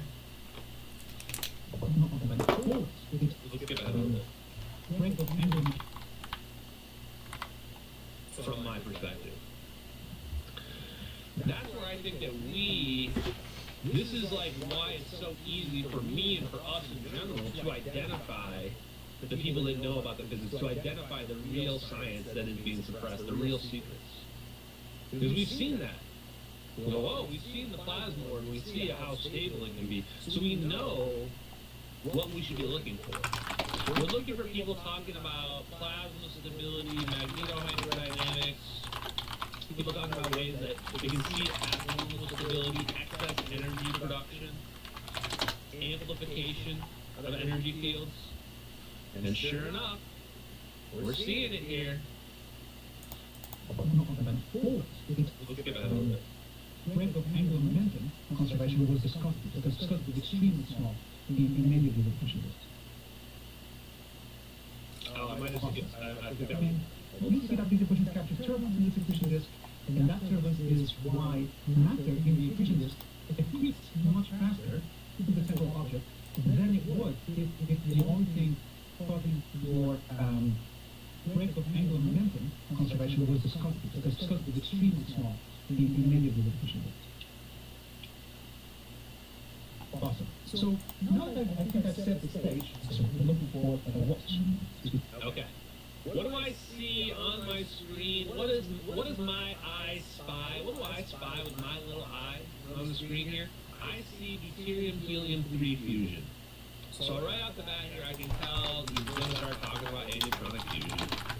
I can see it right here on the screen. He's showing the various curves here for the cross sections. These are the cross section curves for the optimal temperatures that you want to run each individual fusion fuel at. Chat, what the hell's wrong with me? How do I even know that? How do I even know that? Sometimes I actually wonder if I'm an alien. Sometimes I think I'm an alien, I'm not even a human, that I'm getting alien downloads, and then I'm just the screen. He's showing the various curves here for the cross sections. These are the cross section curves for the optimal temperatures that you want to run each individual fusion fuel at. Chat, what the hell's wrong? How do I even know that? How do I even know that? Sometimes I actually wonder if I'm an alien. Sometimes I think I'm an alien, I'm not even a human, that I'm getting alien downloads, and then I'm just here regurgitating what the aliens are telling me. Because somehow I understand fusion curves and things like that I never would have, in a million years, would have thought I understood. Yeah, so here we go. Let's go. So let me talk a little bit about you. And we're in his condo, in his house. Yeah, I'm gonna start this video over. He's saying a lot of interesting things, and I'm gonna look a little more into his videos. Seems like there's some stuff going on that he's aware of.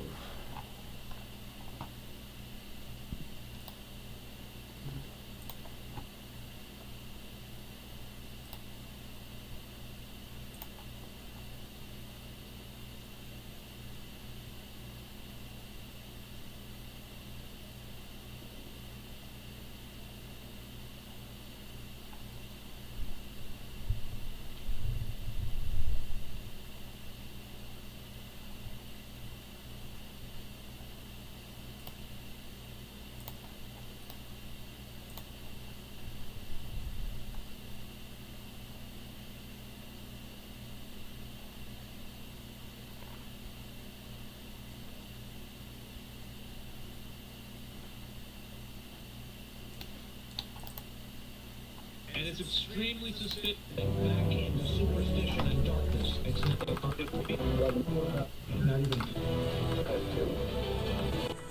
Is there news going on tonight, guys? The whole live stream is technically dedicated to Nuno Loureiro. I don't know if that's how you say his last name. I'm just gonna kind of mumble his last name because I'm so bad at pronouncing his last name. Loureiro. Anyway, tragic news, guys. Tragic news. There has been a number of shootings, assassinations, whatever you want to call them, and there was another one. Another one happened. A MIT, the director of the fusion program at MIT, was gunned down in his apartment or in his condo, in his house, just the other night. And it's extremely suspicious. So we're gonna dig into that. We're gonna do what the only thing I could think of to kind of offer my condolences would be to watch one of his presentations, and I found a really good one online. We're going to watch and learn from him so that his legacy will be passed on to the next generation in one form or another. Before we dig into all of that, there's a couple other topics I want to discuss quickly tonight. So, I already forgot my own topics here. Thanks, chat. Let me get my chat up here. First, war with Venezuela, chat. I actually don't know. I might be predicting the future here. People are saying it on the internet, and it seems to make sense. There was a big push. President Trump announced yesterday that there was a huge push that we've built up this huge force outside Venezuela, and the writing is pretty much on the wall. There's going to be military action in Venezuela. This isn't really that much of a surprise. I said before that I wouldn't be surprised if there was special forces action against the cartels in Venezuela, and it sounds like it might even be more than that. So for the people that are saying, oh, we're always getting our forever wars, okay, go ahead and take a lap.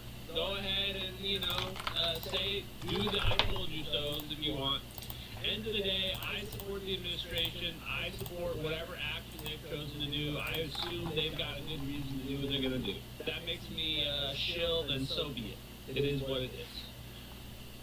On that same front, there was another update. Another government update. Yeah, you just saw Lulu out there. Dan Bongino is stepping down from the FBI. Stepping down as the deputy director of the FBI effective next month. Now, why am I bringing this up? Well, he started following me a few months back. You might go back a few months and you will see, I think it was October, you will see that there was a live stream where I just happened to be checking my notifications and I see Dan Bongino's name show up as a follower. I go, whoa, that's weird. So, I don't know, non-zero chance that we get an invite to talk about teleporting airplanes and fusion technologies to Dan Bongino, who would at that point be a former deputy director of the FBI. In fact, I would have questions for him that I'd be curious to know about. So, I might, if you see me simping for Dan Bongino, there you go, that's the reason why. Okay, and then the last thing is the new Spielberg movie. Now, can we watch trailers without getting copyright strikes? How does that work, chat? I think we're gonna...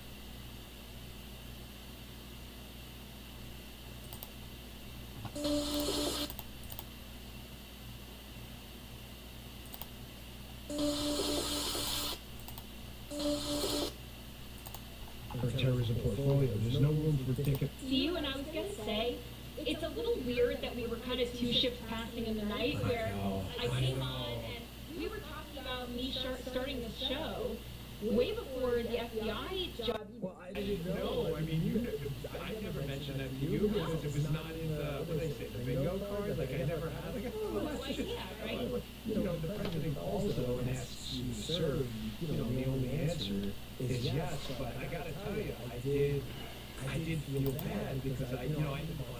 You guys are, and ladies out there are freaking rock stars saying I love you to death. You have no idea. And, you know, this experience is very illuminating. Like, you see who your real friends are. And you guys are freaking studs. Look at the chat. All right. Great job, sucker. I know, it's not even my channel. So, look at that channel. Come back. But I felt kind of bad because this is how I know Haley's like a real rock star and you're really loyal. Like you could have said, hey, I didn't sign up for that. Like I signed up to be part of the Bongino army, you know. There's not the Haley army yet. Like we want to. And you know, not only did you stay, but you became a really like high level, top level broadcaster. Your show's amazing. I watch it, and it's just like I said, it's just good to be back on the other side. Good to be back. Yeah, man. I used to once in a blue moon I would just pop by and drive by the studio, and I would be envious of you and Jack, man. You guys, I missed you guys so much. You have no idea. I really, really missed you all. It feels like my extended family. But the show's going great. I hope you don't mind me barging in early. Oh, I just saw the crazy cat lady thing, and I just had. But you have to take it out? Oh, yeah. Well, that's not mine. He put that up there on my behalf. That's a joke. Justin, you remember that was from the audience. That was the whole thing. Oh, yeah. So I'm a cat lady, but I'm not crazy.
Apparently this guy solved the Malaysian 370 fight.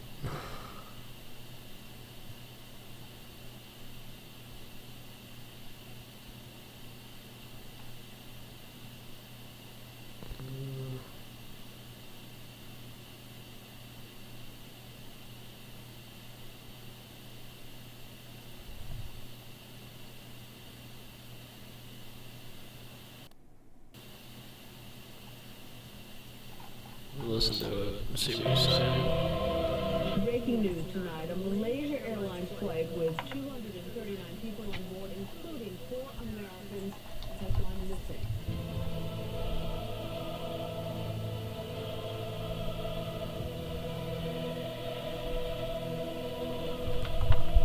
So just want to keep reading that. Yeah.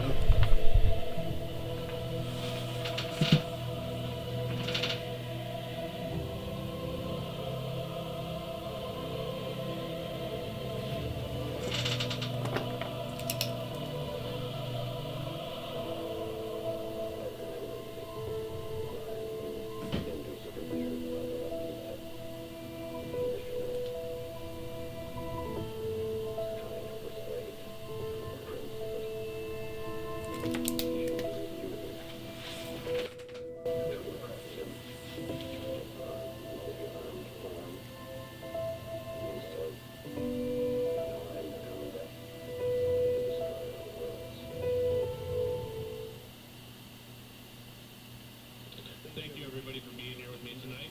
Tonight, we are going to go straight into the evidence, and then I will address questions at the end. So please hold your questions to the end.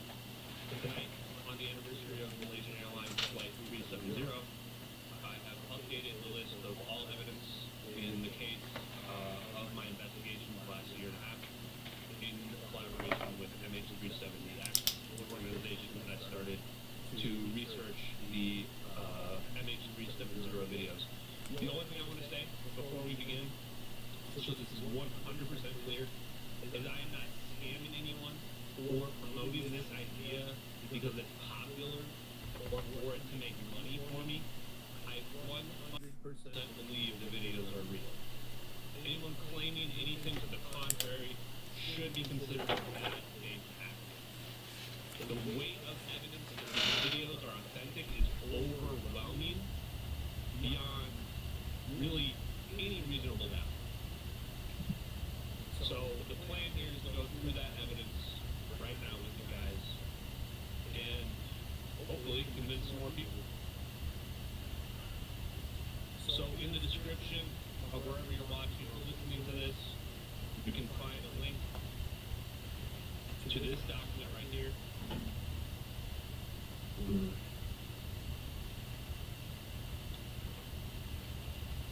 There we go.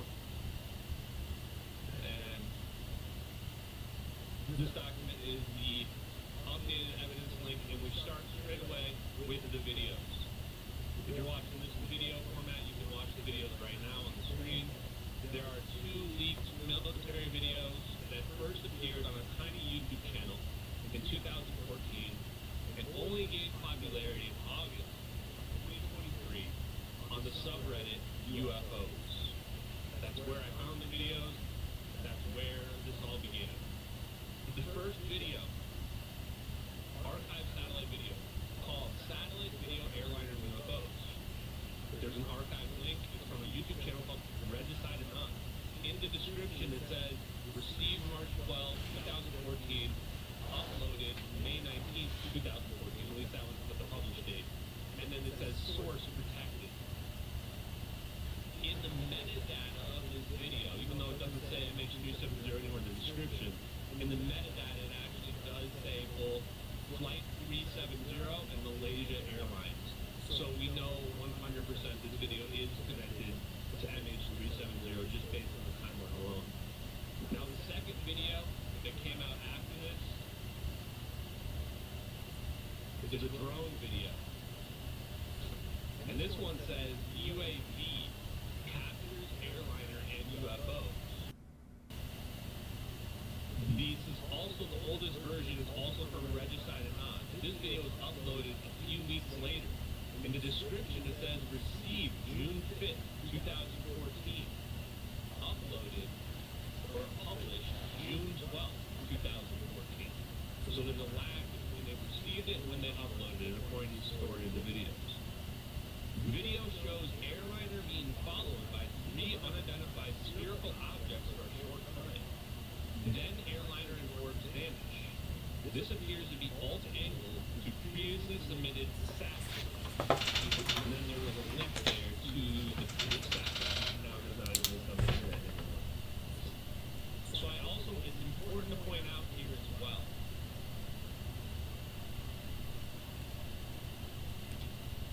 that Regicide Anon made a Twitter account 3 days after the video was published, the first video. The first video was published May 19th.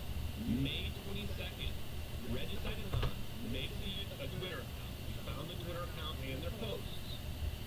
And on May 22nd, they say, please spread this video before it's pulled with presumably a link to the video.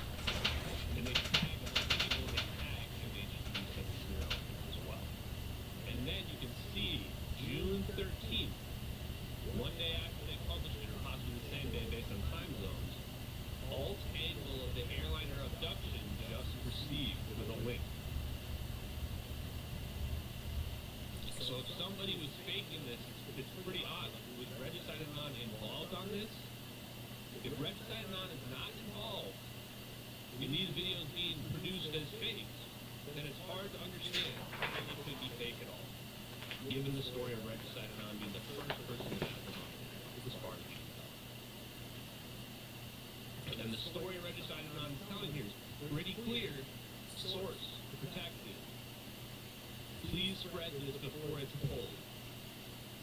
And just to be clear, there's also alternate sources, but they all post-date Regicide Anon. But important to point out, the video link, if you translate it into English, says that Regicide Anon was arguing for the validity of the videos with the other people. So it seems like everything goes back to Regicide Anon. Now, details about these videos. Why are these videos so important? Well, right away, the evidence is absolutely overwhelming. In the bottom left corner, we can see it says NROL 22. This was the first launch of the space-based infrared system known as SIVERS. You probably heard about it, talked about it on Joe Rogan, in 2006. And we can clearly see coordinates after the satellite designation. Now, spoiler, we've determined that this is a relay satellite because of Molniya orbit. And that's exactly what we need, because that first video we saw is not simply a satellite video. It's something that we're going to find out is called whammy footage. That takes fused data from multiple sensors through relay satellites and feeds it to ground-based computers so it can produce basically a Google video playback of the entire planet. Like this ultimate DVR of the entire world. Now, there's a link in here to SIVERS video in this document where you can actually watch how these satellites are scanning the whole planet, and then imagine how they would take that sensor data and send it to ground-based computers to produce essentially the video that you're seeing here of MH370. The coordinates. The coordinates are indeed absolute smoking gun. Absolute, undeniable smoking gun. The coordinates indicate the Nicobar Islands, a straight shot from the last military radar points. Straight shot. You can see from the image here where I superimposed the radar, the satellite coordinates over this image from a blog that had the actual picture from the Lido Hotel of Malaysian military radar plotted over a Google Earth map. You can see how close it is. There's no chance of this being a coincidence. But the fact that they have it here in a straight line means that what happened is the plane kept going. It kept going straight. And then what we see happen in the videos is what happened with the plane.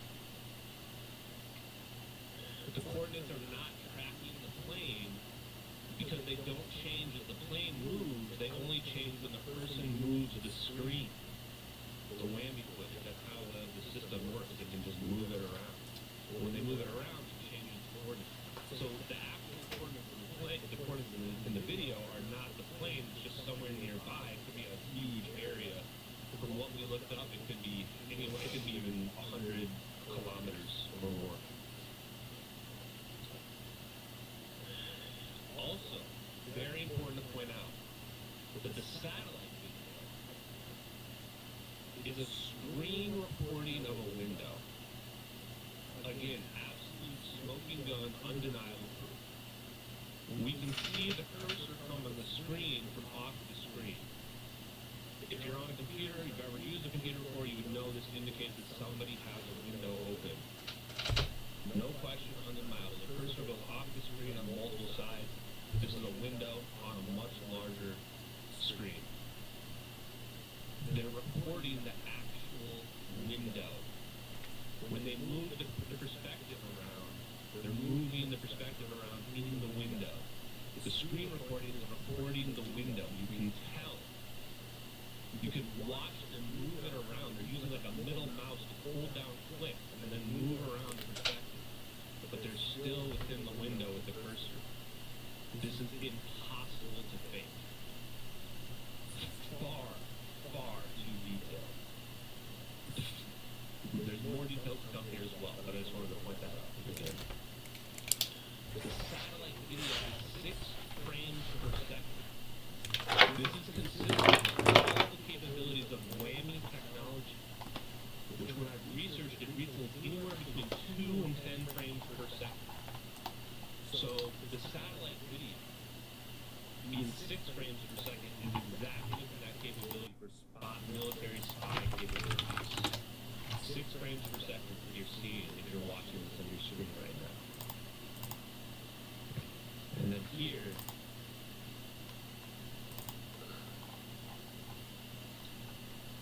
you can see as well that we found online researching it that's exactly consistent with what we're seeing here. High scene coverage, high resolution, low frame rate.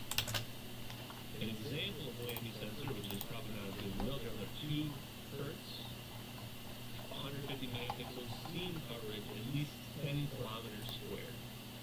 My guess is much bigger than that.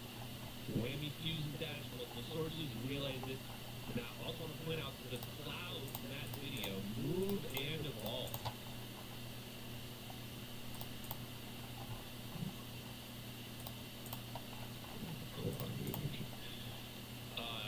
And there's actually a moment where the smoke is displacing the orbs. So let's put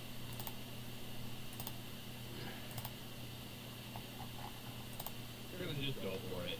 We're just gonna go for it.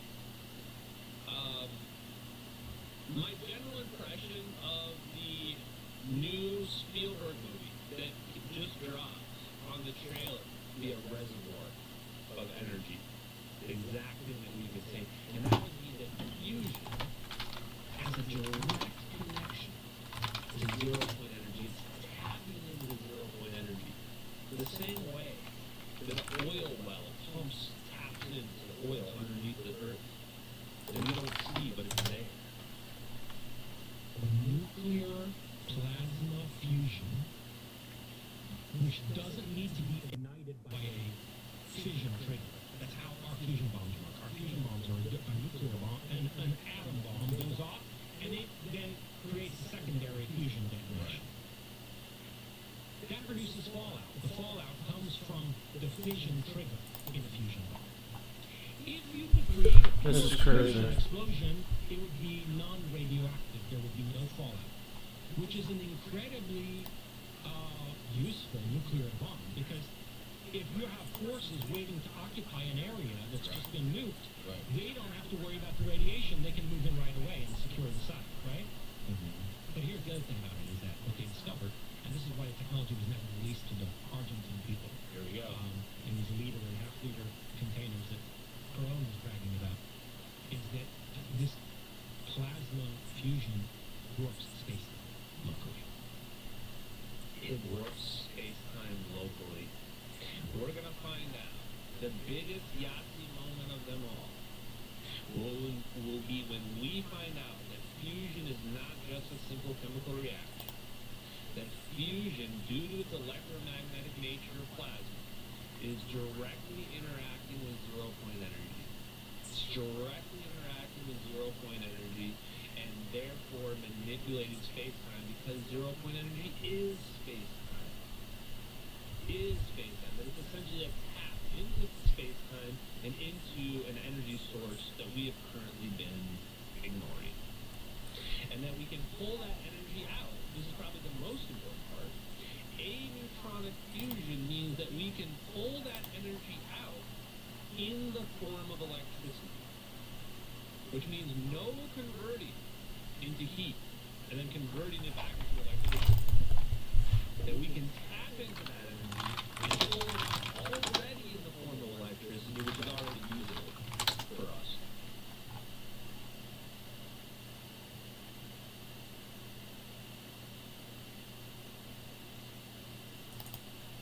Wonder of importance.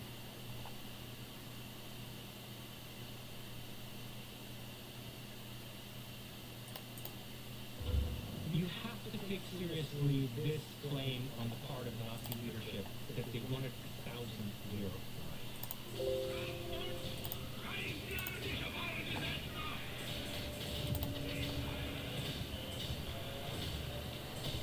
1,000-year imperium is no joke. Perhaps the best known abduction of all, and one of the earliest reported, is the abduction of a well-respected New England couple, Betty and Barney Hill. Look back at Barney Hill's original statements. The evil face and contamination. Mankind has been seeking knowledge. Alan Dulles and his brother, John Foster Dulles, together with J.P. Morgan Chase and Rockefeller, funded the rise of Nazis. Is the implication that there's some sort of Nazi sleeper cell undergirding American politics today? So World War II is not what we think it is. They were seeing these rocket-like things that were saucer-shaped, being launched from Spain, the Mediterranean coast, over toward America. Really?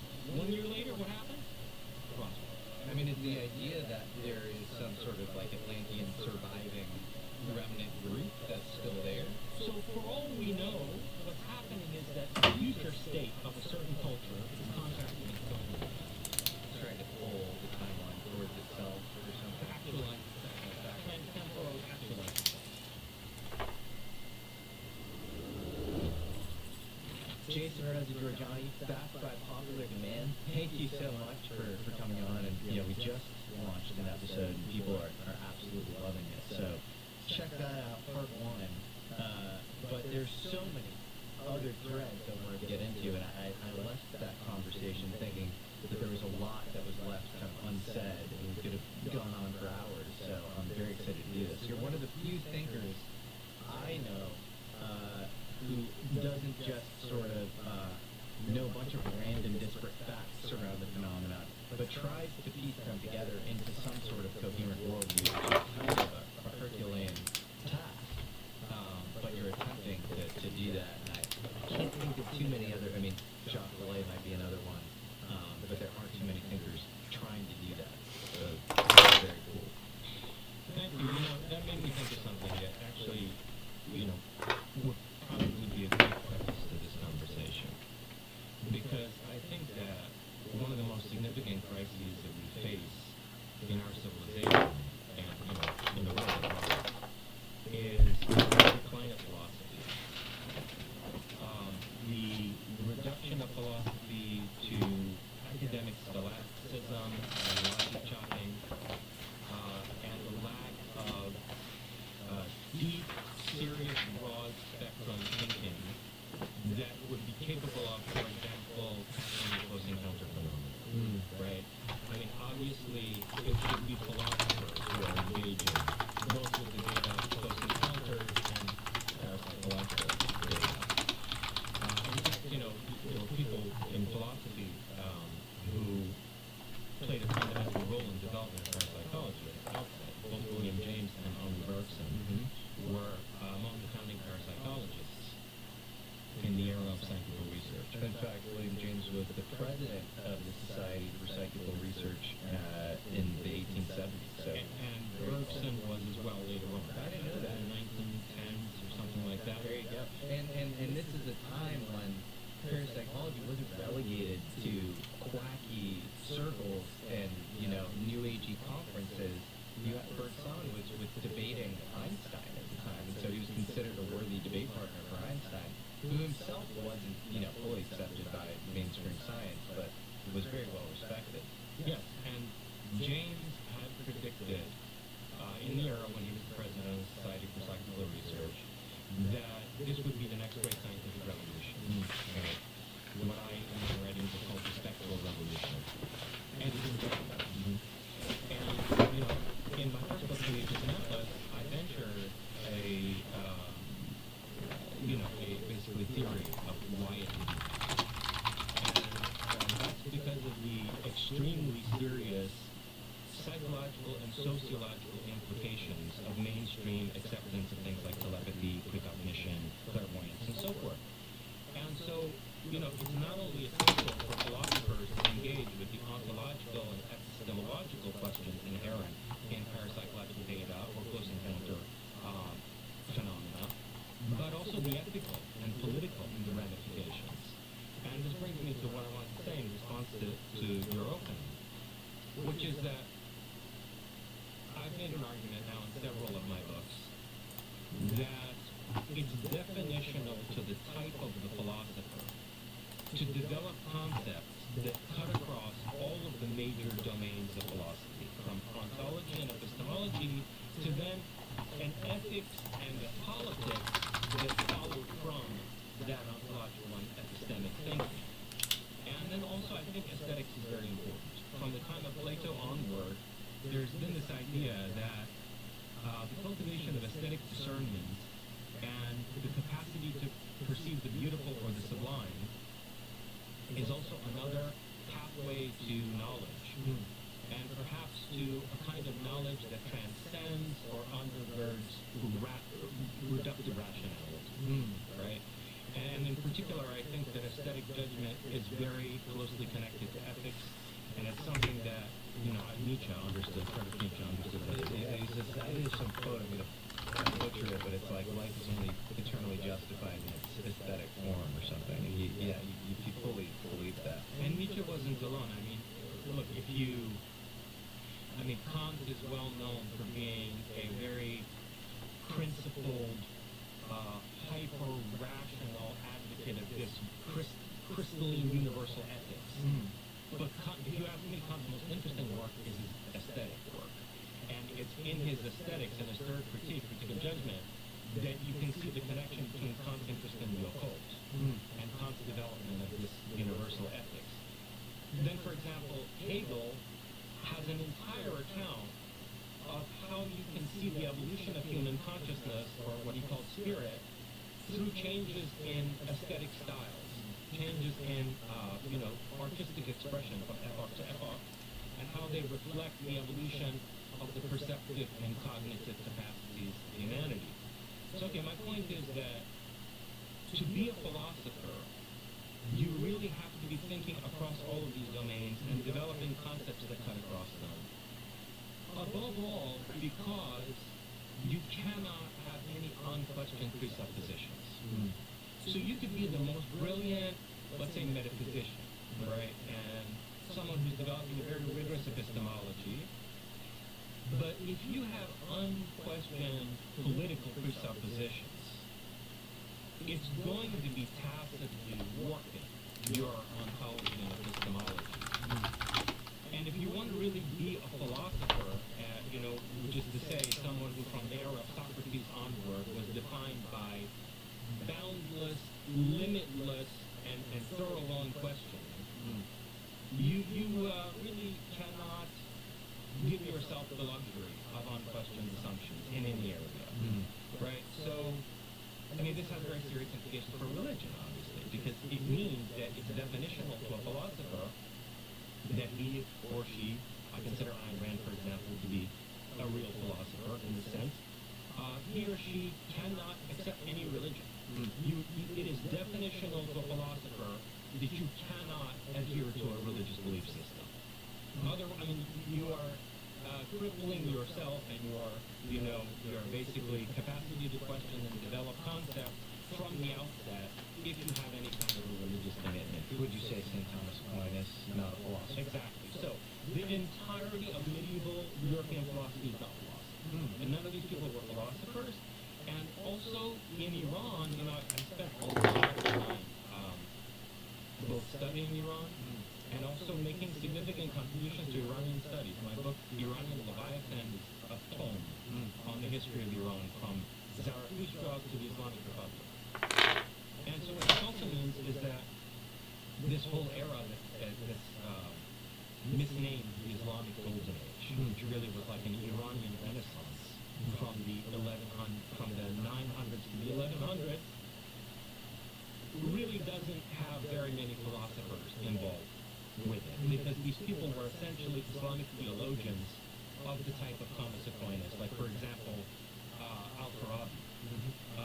Al-Farabi goes to the extent of equating Muhammad with Plato's ideal of the philosopher king, which is an absolute travesty. The only thinkers in that era that really exemplified the type of the philosopher were, for example, Razi, whose writings almost completely were destroyed by various, inquisitors later on, once the Turks came in and re-solidified Islam in Iran, and maybe Shahab al-Din Sohravardi. But it means that whole period in Iran, very much like European medieval so-called philosophy, really doesn't have much. But why am I getting into all this? The point is that it seems almost as if we're entering another dark age now, with the lack of substantive philosophical thinking and fewer and fewer individuals who really pass muster as exemplary of the type of the philosopher in the way that, let's say, in the 20th century, we have Martin Heidegger, Jean-Paul Sartre, Ludwig Wittgenstein, and other really deep thinkers. So a philosopher can't be an extension of state power or religious power, is sort of what you're getting at. To play devil's advocate, you have philosophers like Leo Strauss, also not a philosopher. So you'd say not a philosopher. Strauss said so. Strauss literally said, I am not a philosopher, do not call me a philosopher, I'm a professor of philosophy and a political thinker. But in Straussian doublespeak, that could mean I am a philosopher. He meant it, and the more shocking his statement, he said Martin Heidegger is the only living philosopher. Which coming from the mouth of a Jew was just quite a striking statement, right? I mean, and Heidegger having been a high-level Nazi functionary. But wouldn't a Straussian read on many past philosophers be that many of them had to accede to kind of the conventional thought of the time, but then secretly they could hold their own kind of heretical beliefs? So, like, I'm trying to think of a good example. Like, who's one of the Enlightenment era, Francis Bacon, not really a philosopher, kind of a philosopher, but like, you would say things like, we need empiricism to prove out God's secrets or to, understand the divine nature of the world and reality. And the Straussian read on that is like he's sort of a deist or an atheist and he doesn't believe in God at all and he's just sort of, placating and paying lip service to, the establishment power. Well, I think that through careful study that could be verified. So you brought up the case of Francis Bacon. There is a theory that Will I Am Shakespeare, yes, a pen name for Sir Francis Bacon, people think that, okay?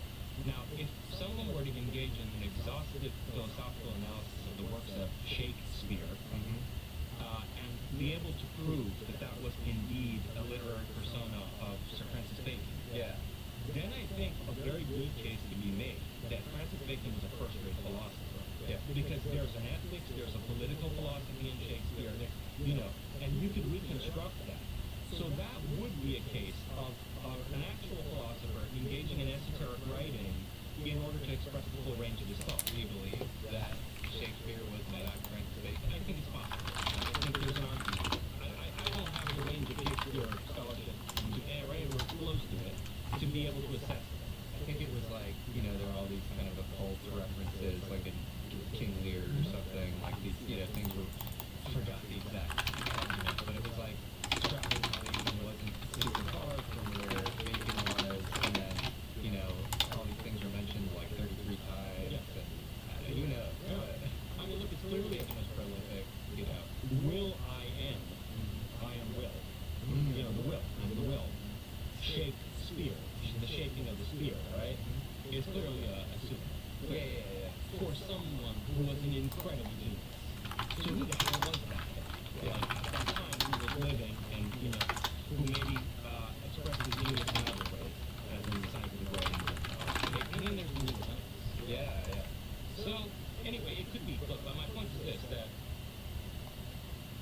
that's one thing, but if you're a philosopher who's, let me rephrase that, if you're a metaphysician who's afraid to express political philosophy because you might be persecuted by the religious authorities of the day, and you just don't put pen to paper, in any way, even let's say as a set of secret writings that you consign to somebody to be posthumously published, if you just never put pen to paper to express any kind of coherent political philosophy or ethics that follows from your ontology and epistemology, you're not a philosopher, you're a coward. Okay? And so, for example, in Iran, we have an example of somebody like that was Ibn Sina, or that's on Avicenna in the West. Great metaphysician. Maybe he has some ethics, but he did not develop a coherent political philosophy, which, as I see it, disqualified him as the type of philosopher. And he made a deathbed confession. When we first started selling merchandise at AmericanAlchemyMerch.com, we had no idea how automated or actually that I have to basically dissimulate and warp all of my ideas and my writings out of constant fear of persecution by the authorities. So he did say that before he died. Okay. To be a philosopher, you have to risk that, and you have to be willing to be turned into a human